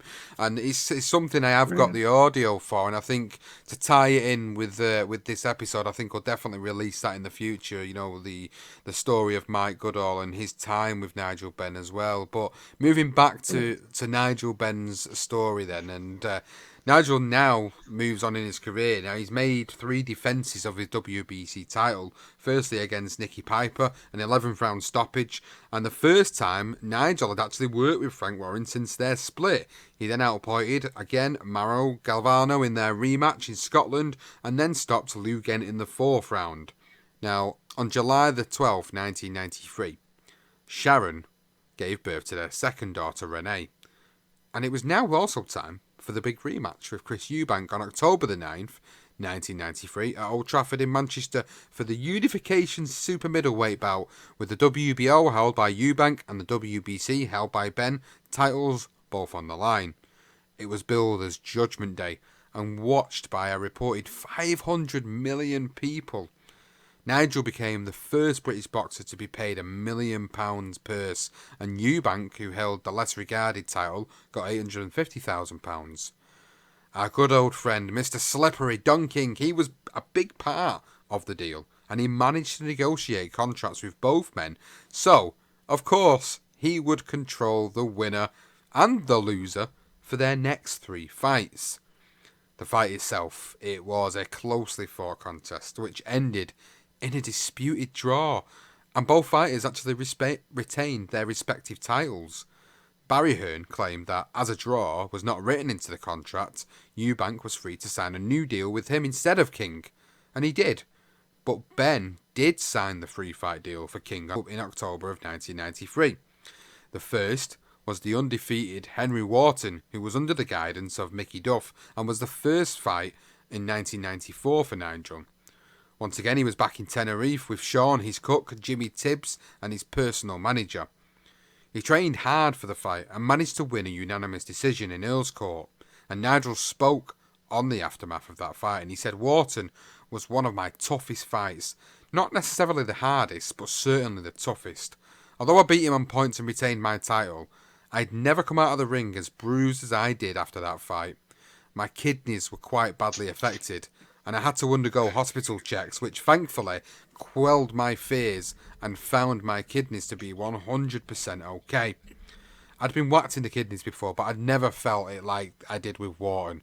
I thought our fight would run the whole course, so I didn't go for a knockout, and he was a strong, strong boy. Tough fight for Nigel, and great. That second fight, we've got to do it, Sean. It has to be done. So after this, he moved to LA. The one person who would no longer be a part of his life was Sharon. They actually split around this time, although they never actually got divorced until 1996. Nigel did meet Caroline, who would later become his wife, not long after they broke up. He broke up with Sharon, and they moved to LA to escape England. Now, Nigel remembers the day he decided to buy a Porsche when he arrived in LA. And he said, I bought my Porsche 959 out in LA. I wandered into a showroom and said to the guy, how much for this Porsche 959? He told me it was such and such $1,000. I want that Porsche, I told him. Okay, he said. He walked off and didn't return. He must have thought I was one of those rough street hoodlums or something. So 2 days later, I had a banker's draft ready. I went to the showroom and said to the guy, you thought I couldn't buy this car, didn't you? He spluttered, no, sir, no, sir. Yes, you did. I just thought, fuck you, I've got the money. I assumed he was just looking at me, thinking he's a black man and he can't have all that. Well, like fuck, I can't, mate. And that's what he did. He bought himself a nice Porsche 959. Even with his new life in LA, with his new missus, his new car, a new world champion, he still missed his wife and he still missed his kids terribly. And he began to fall into a slight depression, and he even thought about taking his own life. Now, Caroline could see he was struggling, and she actually suggested that he get hypnosis.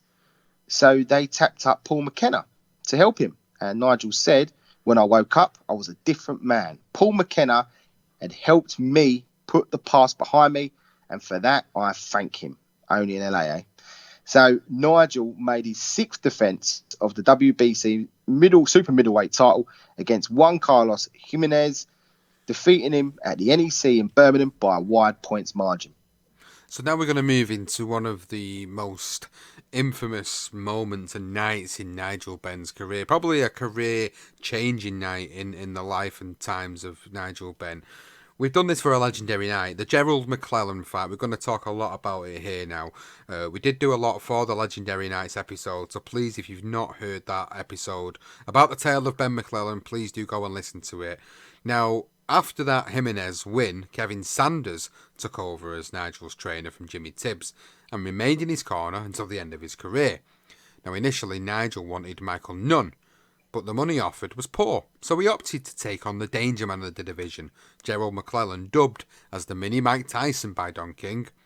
The American had won 14 straight fights by knockout, 10 in the first round, and his previous 3 were WBC middleweight title defences that lasted a total of 3 minutes and 20 seconds.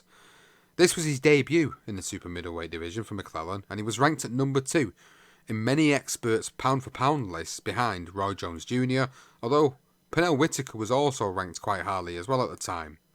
Now, the war of words began with Ben saying, right mate, don't think you're going to come over here and knock me out, not when I've got 20 million Brits on my side supporting me all the way. McClellan responded by saying, I can't see anything less than a vicious knockout. With me, Frank Warren, and the joint promoter, Don King. Frank, first of all, the newspapers are saying this is going to be the fight of the decade. One thing's for sure, it's not going to last the distance. No, it's an explosive fight. Both guys carry bombs in their gloves, and do not blink, because you're going to see plenty of action. What do you think's going to happen? The betting, very heavy betting, is on the early rounds. I honestly think the first one who lands with a punch, somebody's going to go. And I don't think Nigel Benn for 1 minute is a 5-2 against underdog. But McClellan is that 5-2 favourite. Yeah, he's a good puncher. He's won his last 3 fights by knockout, as we all know. But that's all the boxing he's had in the last year. I think Nigel Benn's going to show something tonight. The fight of the decade in Great Britain? Yes, it is. It's going to be a sensational fight, and the Brits deserve their best. And that's why Frank Warren and I joined together with ITV and the voice of ITV, Gary Newborn, to bring you the best in boxing. And you're going to see some explosive activity here tonight. And I predict that Gerald McClellan is a miniature Mike Tyson. Now, what they're depending on in the Benn camp is that maybe the inexperience and not knowing being a title holder. But he's a title holder, too. He just gave up one. So it's going to be an exciting evening of fisticuffs here on ITV. Don't even go to the refrigerator to get a Kool-Aid or a beer. Stand right there and watch this in its entirety. Make your breaks with the breaks that come on between the rounds, because you can't afford to miss this. It's going to be great, Gary.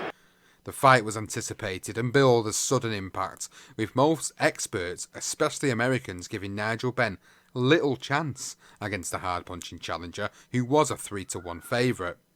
Now, Showtime aired the fight live in the United States. The legendary nights, again, I hark back to that episode. Please do go and check that out. The fight itself took place at the London Arena in Millwall.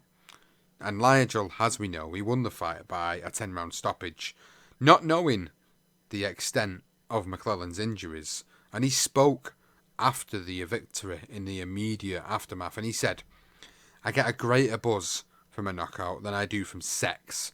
Getting the power on, watching an opponent fall, there isn't another experience to compare it with." Now, the bout was named Fight of the Year for 1995 by KO Magazine, and the Ring Magazine named it the 42nd greatest title fight of all time in 1996, and the 6th greatest fight of the 1990s in the year 2000.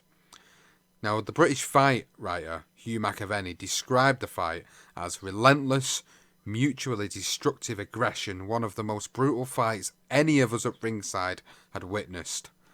Nigel Benn had a damaged nose and jaw, and he pissed blood for 3 days and had a shadow on his brain.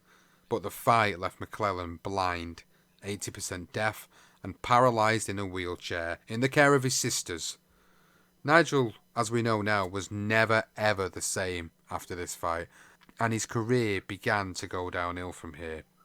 Nigel will confirm that his daughter told him to stop fighting the next day, and he said, "I had a big lump in my throat when she said that to me, and that one simple request changed my life forever."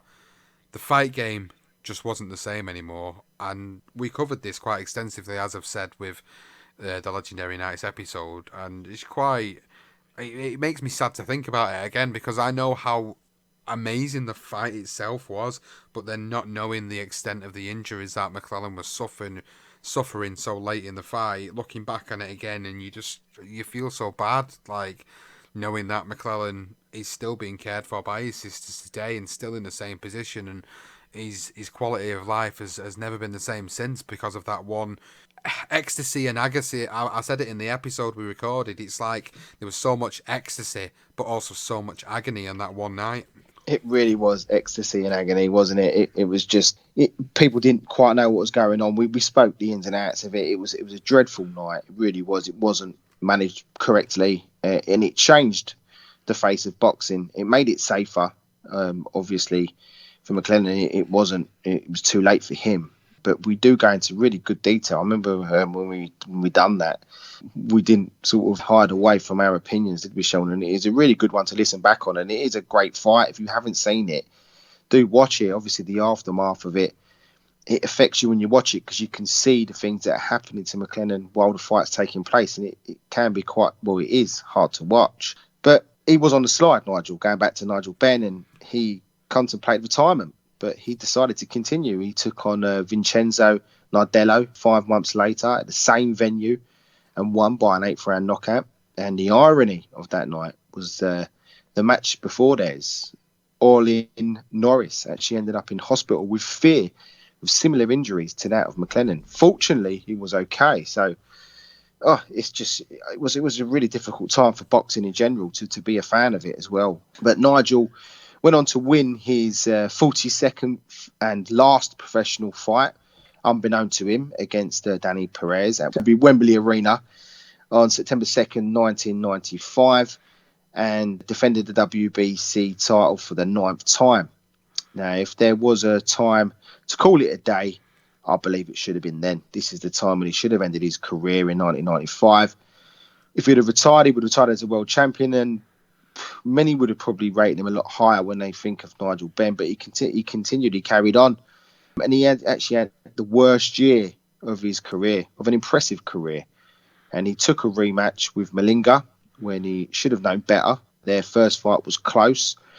So was their second. Although Malinga got the nod this time by a split decision, he did deserve it. Nigel remembers a blow he actually took by the hands of that 40-year-old South African. And he said, "The hardest punch I'd ever felt was when Malinga hit me on the mouth. My teeth went through my tongue. I still got the scar. Usually you don't feel much pain until after the fight, but I felt that punch all right." Nigel got bashed up and he still took home 800,000. You'd have thought that would have made him feel a little bit better, but it didn't. He was gutted, especially losing in front of all the Geordies whom I loved to death. So he was devastated.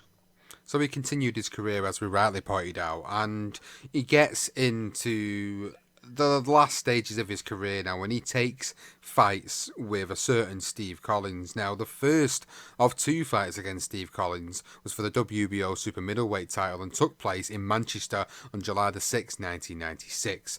And it lasted just 4 rounds. During the last round, Nigel injured his right ankle when falling awkwardly to the canvas after missing with an overhand right. The injury forced him to retire from the bout and the referee stopped the fight. They fought the rematch 4 months later at the same venue on a bumper card, which included Ronald Winky Wright, Nazim Hamed, Herbie Hyde and Carl Thompson. They all fought that one night. 3 of them fights were world title fights. All WBO, of course, because it was promoted by Frank Warren, and his love affair with that organisation is still very prominent today. Now, the fight itself was one-sided, and Nigel looked a shadow of himself, and his corner knew it, so they pulled him out as the bell sounded for round number 7. And Nigel, he agreed with their decision, and this is his statement about what he said on that final fight of his career. "I couldn't disagree with my corner when they threw in the towel, but I couldn't believe the reaction of the crowd. During the fight, they'd been cheering me on every time I got an opportunity. When I called it a day, they couldn't stop booing. But that didn't bother me. I knew I'd had enough, and I knew it was time to tell the crowd that they wouldn't be seeing me in the ring again. I threw my gloves towards the spectators and grabbed the microphone and said, 'Can I have a few words, please?' The crowd responded with booing again, and I asked, 'Can I have a few words?' Still, the crowd booed. It was then that Steve Collins stole the mic from me. 'Give him his due,' he shouted above the din. 'He's the greatest fighter in the history of British boxing.' Now that got their attention. The crowd hushed as I took the microphone and said, 'It's time to call it a day,' I told them. 'The one thing I like doing is pleasing the British public, and I can't take it anymore. Thank you.' And with that, I walked away from the ring. It was over, the end of a great career, and I felt good. I could look back on my life with pride and enjoy the memory of what I'd achieved. I had absolutely no regrets when I hung up my gloves that night. I'd made millions. I was famous, I was still young, and I hadn't been bashed to a pulp. My head was still screwed on straight, and I was madly in love." And that was the end of the Dart Destroyer's career. Nigel Benn retired with a career record of 42-5-1 and 35 knockouts. And of course, he's nicknamed the Dart Destroyer for his formidable punching power and aggressive fighting style. And he retired with an 83.3% knockout win ratio. Impressive. Now, as he said, he left with his head screwed on. Well, wasn't quite that great for him. After boxing, Benn did become a DJ and later appeared on the first series of the ITV reality TV show, I'm a Celebrity, Get Me Out of Here. But his life took another unfortunate turn, and without the discipline of boxing, his life descended into a path of chaos featuring drugs, more cheating, fast women and slow horses, as they say. And famously, Nigel Benn was once quoted as saying, "I'm Satan's right-hand man." He suffered depression and attempted suicide one lonely night in his car. And this is Nigel Benn. I felt like fate was tempting me. I felt like I was saying, go on then. So if you can do it, and so I did, I was that low. I was on Streatham Common in a car. In fact, I think it was Caroline's car, crying my eyes out. I took a bottle of sleeping pills and drank a bottle of wine. Picture it, the Dark Destroyer, alone in his car on Streatham Common, all alone. There are guys picking each other up, and meanwhile there's me, 2-time world champion, sitting in my car in tears, not knowing if I was going to live or die. When you're in that situation like that, it makes you realise how low you've got to. I remember driving home 4 miles. I don't know how I did it, wondering if I was going to pull through, and generally not being too worried if I didn't. I didn't contemplate going to the hospital. I just went home and fell asleep into a deep, deep sleep. It took me 2 days to wake up. I tried to commit suicide, but miraculously, I survived. It was in Streatham Common. I had a sleeping tablet, and I took a bottle of wine. And I remember having a hose in the car, and it was all gay men picking each other up. And it's like a 2-time world champion sitting in my wife's Grand Cherokee. I had a hose in one end, back through the back window, through there. And I was sitting there. I was just crying. I don't know if I want to die, Brian. I just wanted someone to put their arm around me and say, you know what, you're going to be all right. But I couldn't do it. I couldn't break it. I mean, I wanted to do it. I wanted it to end, but did I really? And the hose came out in the car 3 times. 3 times. I didn't know how to deal with it. I just didn't know how to deal with what was going on. It was like I had a devil and an angel on my shoulders. And the devil told me to do it, and the angel said, no, don't do that. I think, yeah, but I listened to him and think, oh yeah, that sounds good. For many years. Because we only can do what we think. We have to have a thought pattern. If I say move my arm, it's what we think. I can't do nothing without thinking about it, sleeping with women or taking it. I have to think. And my mind was very weak. I wasn't strong. I was very weak. I had a weakness that I could not break. I started smoking at the age of 8, all the way through my career. 8 years old. Because I was messed up from 8 years old, and I couldn't do with a lot of things. There was something that was missing in my life, and I think, the anger and everything that was going on, that I didn't know how to deal with it. Wow, it's a really detailed assessment of what he was feeling on that particular night. And anybody that's gone through this, we've spoke about this ourselves on our own little episode we did for it about a year or so ago. Anybody who's gone through this sort of level of darkness in their life can totally relate to how bad it can get for somebody. And you think about what we've discussed so far in Nigel Benn's life, everything's been so fast and furious in his life, from having children to partying in the USA, having these fast cars, having these orgies, the women that were around him, everything that was going on at him in the time, from going from all that to completely nothing and just appearing here or there on TV shows or DJing and having no discipline and nothing to focus on in life anymore. I can totally understand why he eventually went down that path where it nearly took his life. Now, he did decide then after this to leave England for good, after he was sent with a gold bullet with his name inscribed on it. For many years, a close friend of his had been Essex drug lord Tony Tucker, who was shot dead in 1996 in the infamous Range Rover murders crime. Now, Nigel and Caroline moved to Spain at the turn of the millennium before settling in Australia in 2013, and Nigel said, "Tell you the truth, my wife Caroline suggested it. I said to her, Australia, you must be mad. Everything's venomous. Then I worked through it. We black men don't surf, so that ruled out sharks. But I fell in love with it all. The size of the beaches, the big blue sky, the barbecues, and focus on families getting together." Now, while in Australia, he actually studied theology, sports coaching, and sports development, and also became a born-again Christian.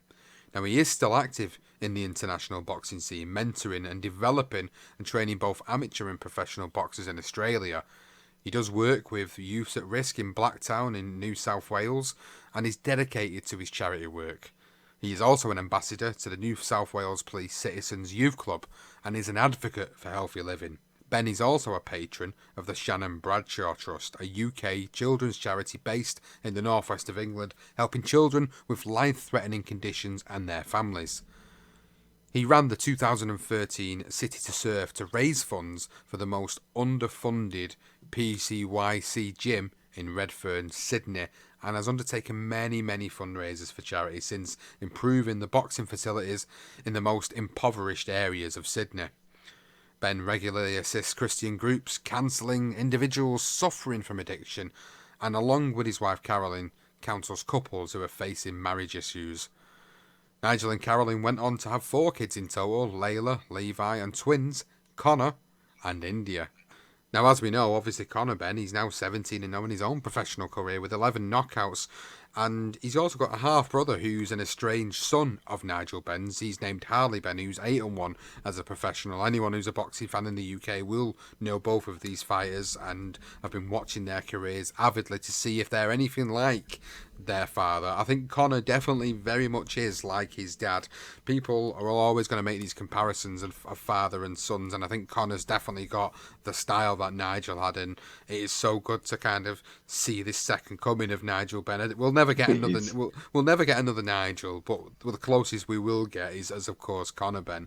Unfortunately, while living in Australia, Nigel actually lost his dad Dixon in 2016. And there's a few extra stories that we've put together for this episode before we give our final thoughts on Nigel Benn and, of course, his life and his career. Now, back in the 90s, Nigel couldn't stand a certain fighter, and that certain fighter was Prince Naseem Hamed. After Prince Naseem Hamed, as we know, was giving it large everywhere he goes, and he was giving it large in his gym in Tenerife. And after he slagged him off in the papers, he didn't hold back his hatred towards him. And Nigel Benn said, "When I saw him at the Brit Awards, I gave him a piece of my mind." Now, he said, "Let me tell you now, I'll punch you up in the air, you little shit. Does he reckon he wants to exchange punches with me? I'll screw him up in a little ball and I'll throw him in the waste paper bin." with the horrific story at the end there, I think it's good to have these little laughs, because Nigel, he was a horrific moment for him, and losing his dad as well. It was all traumatic, but he had so many of these stories, so we just sort of picked a few out, and obviously that one with Naseem Hamed is a great little quote there from him. And there was a funny story as well about flying with Robbie Williams as well. He said, "I'd met Robbie Williams when we were on a flight back from Manchester together.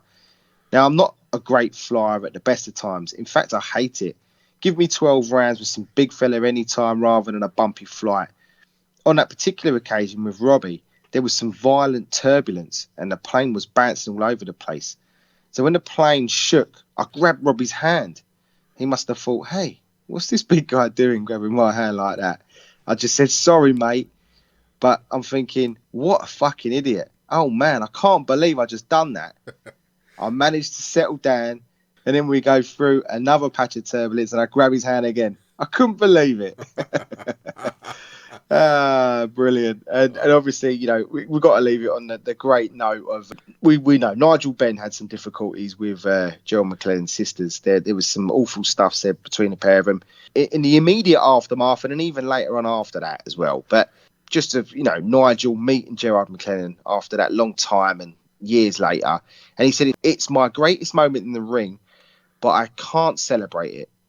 I've done what I can, and I'm grateful it's been laid to rest. It's a cross I have to bear, but ultimately I'm here to support my family." And I'll leave you with there's another nice little quote here as well from him living life in Australia. But it was nice to see that image of him and Gerald and making out with Gerald's sister. Yeah, it was the documentary that ITV did a few years ago. It was called The Fight of Their Lives.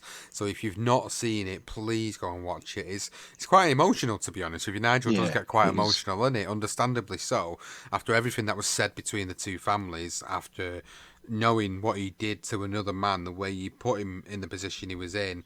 But with Gerald, from what I believe about Gerald's condition, he's coherent to a degree. So I think when he was introduced to Nigel, it was like, oh, this is Nigel Benn, and he kind of remembers Nigel, but he doesn't remember any of the negativity, of the build-up side of things when they were slagging each other off. All he remembers is that he fought Nigel Benn, and he had an amazing fight with each other, and that's kind of how it's been put towards Gerald, and that's credit to his sisters for doing that, really, and not being so negative and just going by and doing the best he can. And like we said in the episode, obviously there is a fund for Gerald that is out there on the website that you can go and donate to, so if obviously anyone gets the opportunity to do it, please go and do it, because these two guys put on an amazing fight that one particular night, and unfortunately, Gerald still suffers with that, and from speaking to his sister Lisa, I've had contact with her through Facebook, and they don't really get a great deal of support, to be honest with you, other than what people put in. So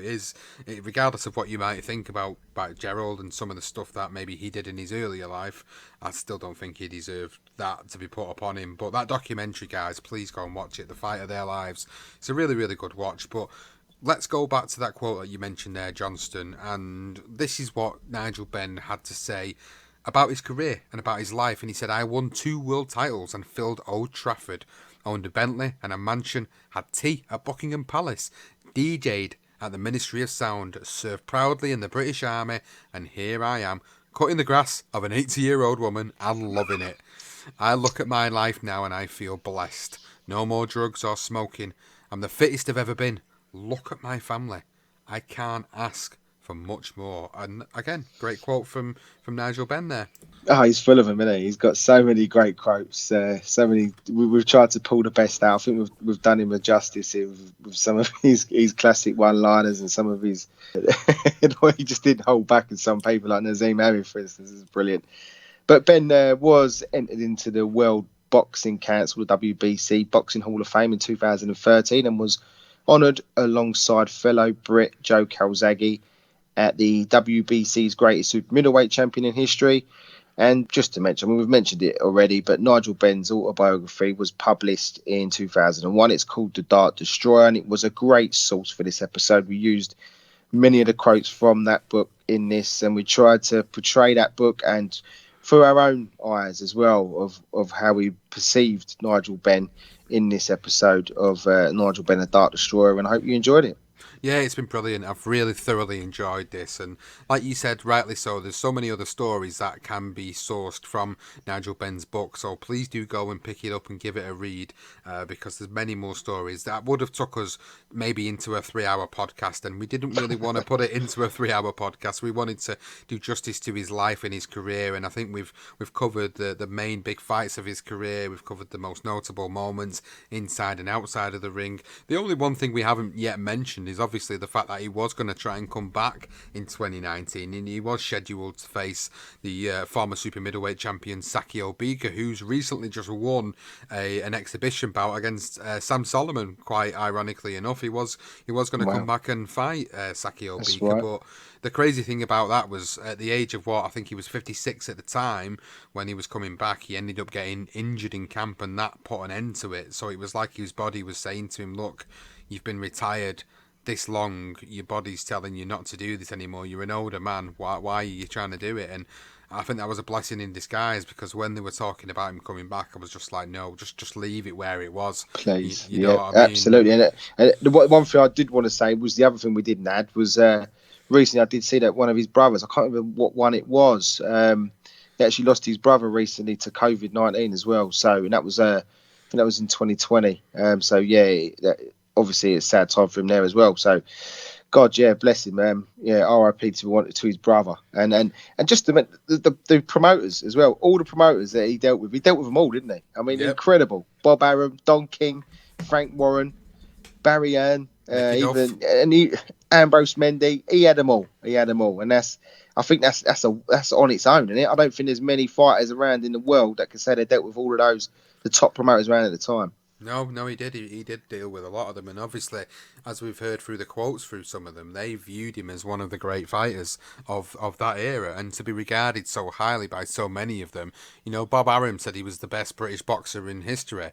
Don King, he wanted to work with him no matter what, whether he won or whether he lost against Chris Eubank, but he did end up working with him. And I remember when he fought Gerald McClellan, and they pulled him out of the ring at the end of the fight, and then Don King's talking about who they were going to go for next, and it was like Don King knew what he wanted to do with him next. He wanted to put him in these big fights, and the one fight that did elude him at that time was Roy Jones Jr. That was one of the biggest fights that was never able to happen. Was what would have happened should he have fought Roy Jones Jr. And it's going into the realms of sort of fantasy fights, but it's just a shame that Gerald McClellan fight did do what it did and what happened in it, because who knows what would have happened after that. Would he have kept that instinct that he had previous to it? Would he have been able to beat Steve Collins?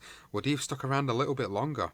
I think the right thing to do was to have retired after that second Steve Collins loss. He was definitely nowhere near what he once was after that, and probably outside influences didn't help that. But overall, it's been brilliant for us to go back through and revisit his life and his career and learn quite a lot of things about him that we didn't already know before, but also take a trip down memory lane as to how we regard him as one of the best fighters that Britain's produced, because he is. And some of the exciting fights that we've described to you on this episode, they're all there available to watch on YouTube, and the beauty of having that database of videos there to catch all these fights is amazing, because you get to really appreciate how good of a fighter he was. And yeah, he wasn't the most defensive fighter in the world, he was more attack is the best form of defense type of fighter, but he was great to watch. And that's what's been so brilliant about doing it, is actually getting the stories out there and knowing more about what brought him into the sport and how much of a little bastard he was when he was younger,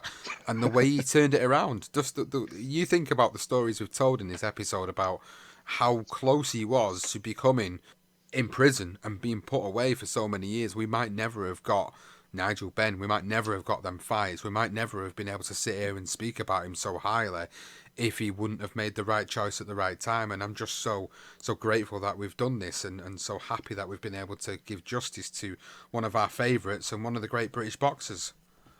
Absolutely, one of the best ever. And in British boxing, we done our top 10 recently.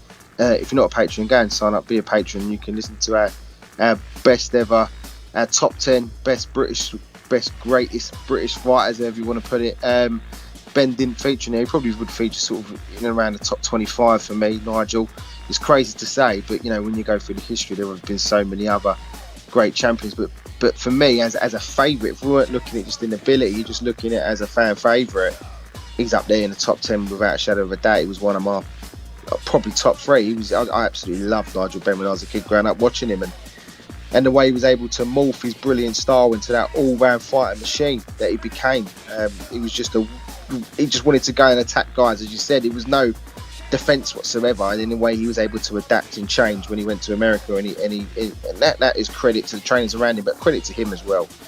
But yeah, great. Hope you've enjoyed it. We've enjoyed looking back on his career and his crash course for us, for Nigel Benn, and Dark Destroyer, absolute legend for British boxing. If you've enjoyed it, guys, please let us know on social media at career_profiles on Twitter, and the Facebook page, the BTR Boxing Podcast Network. Please find us on Instagram, BTR Boxing Podcast Network on there. And as we mentioned earlier, as you rightly pointed out, Johnson, we have got Patreon-only content that we've put out there quite recently with the Black Murderers Row and the top 10 greatest British boxers ever. These are Patreon-only episodes, and to do that and to get that, you've got to be a patron. And to do that, you've got to go to patreon.com/BTR Boxing Podcast Network. Look at the membership tiers available. For as minimum as $3 or around about £2.50 a month, you can become a patron of the podcast and get access to episodes earlier than general release. You can also get involved in polls that are only meant for the patrons to decide what future episodes are going to be coming up, or what Patreon-only content you would like us to do as well. So please check that out, patreon.com/BTR Boxing Podcast Network. We want to thank all the patrons, of course, because they are supporting this podcast network. They're helping us grow, they're helping us get better, they're helping us produce more and more brilliant content for your listening pleasure. So thank you to all those patrons, but also thank you to everyone else who's leaving us reviews and letting us know what you think of the episodes. Again, we truly appreciate it. Find us on all the available podcasting apps out there and search Career Profiles or the BTR Boxing Podcast Network to find all of our other available series. We hope you've enjoyed this episode of Career Profiles, all about the Dark Destroyer, Nigel Benn.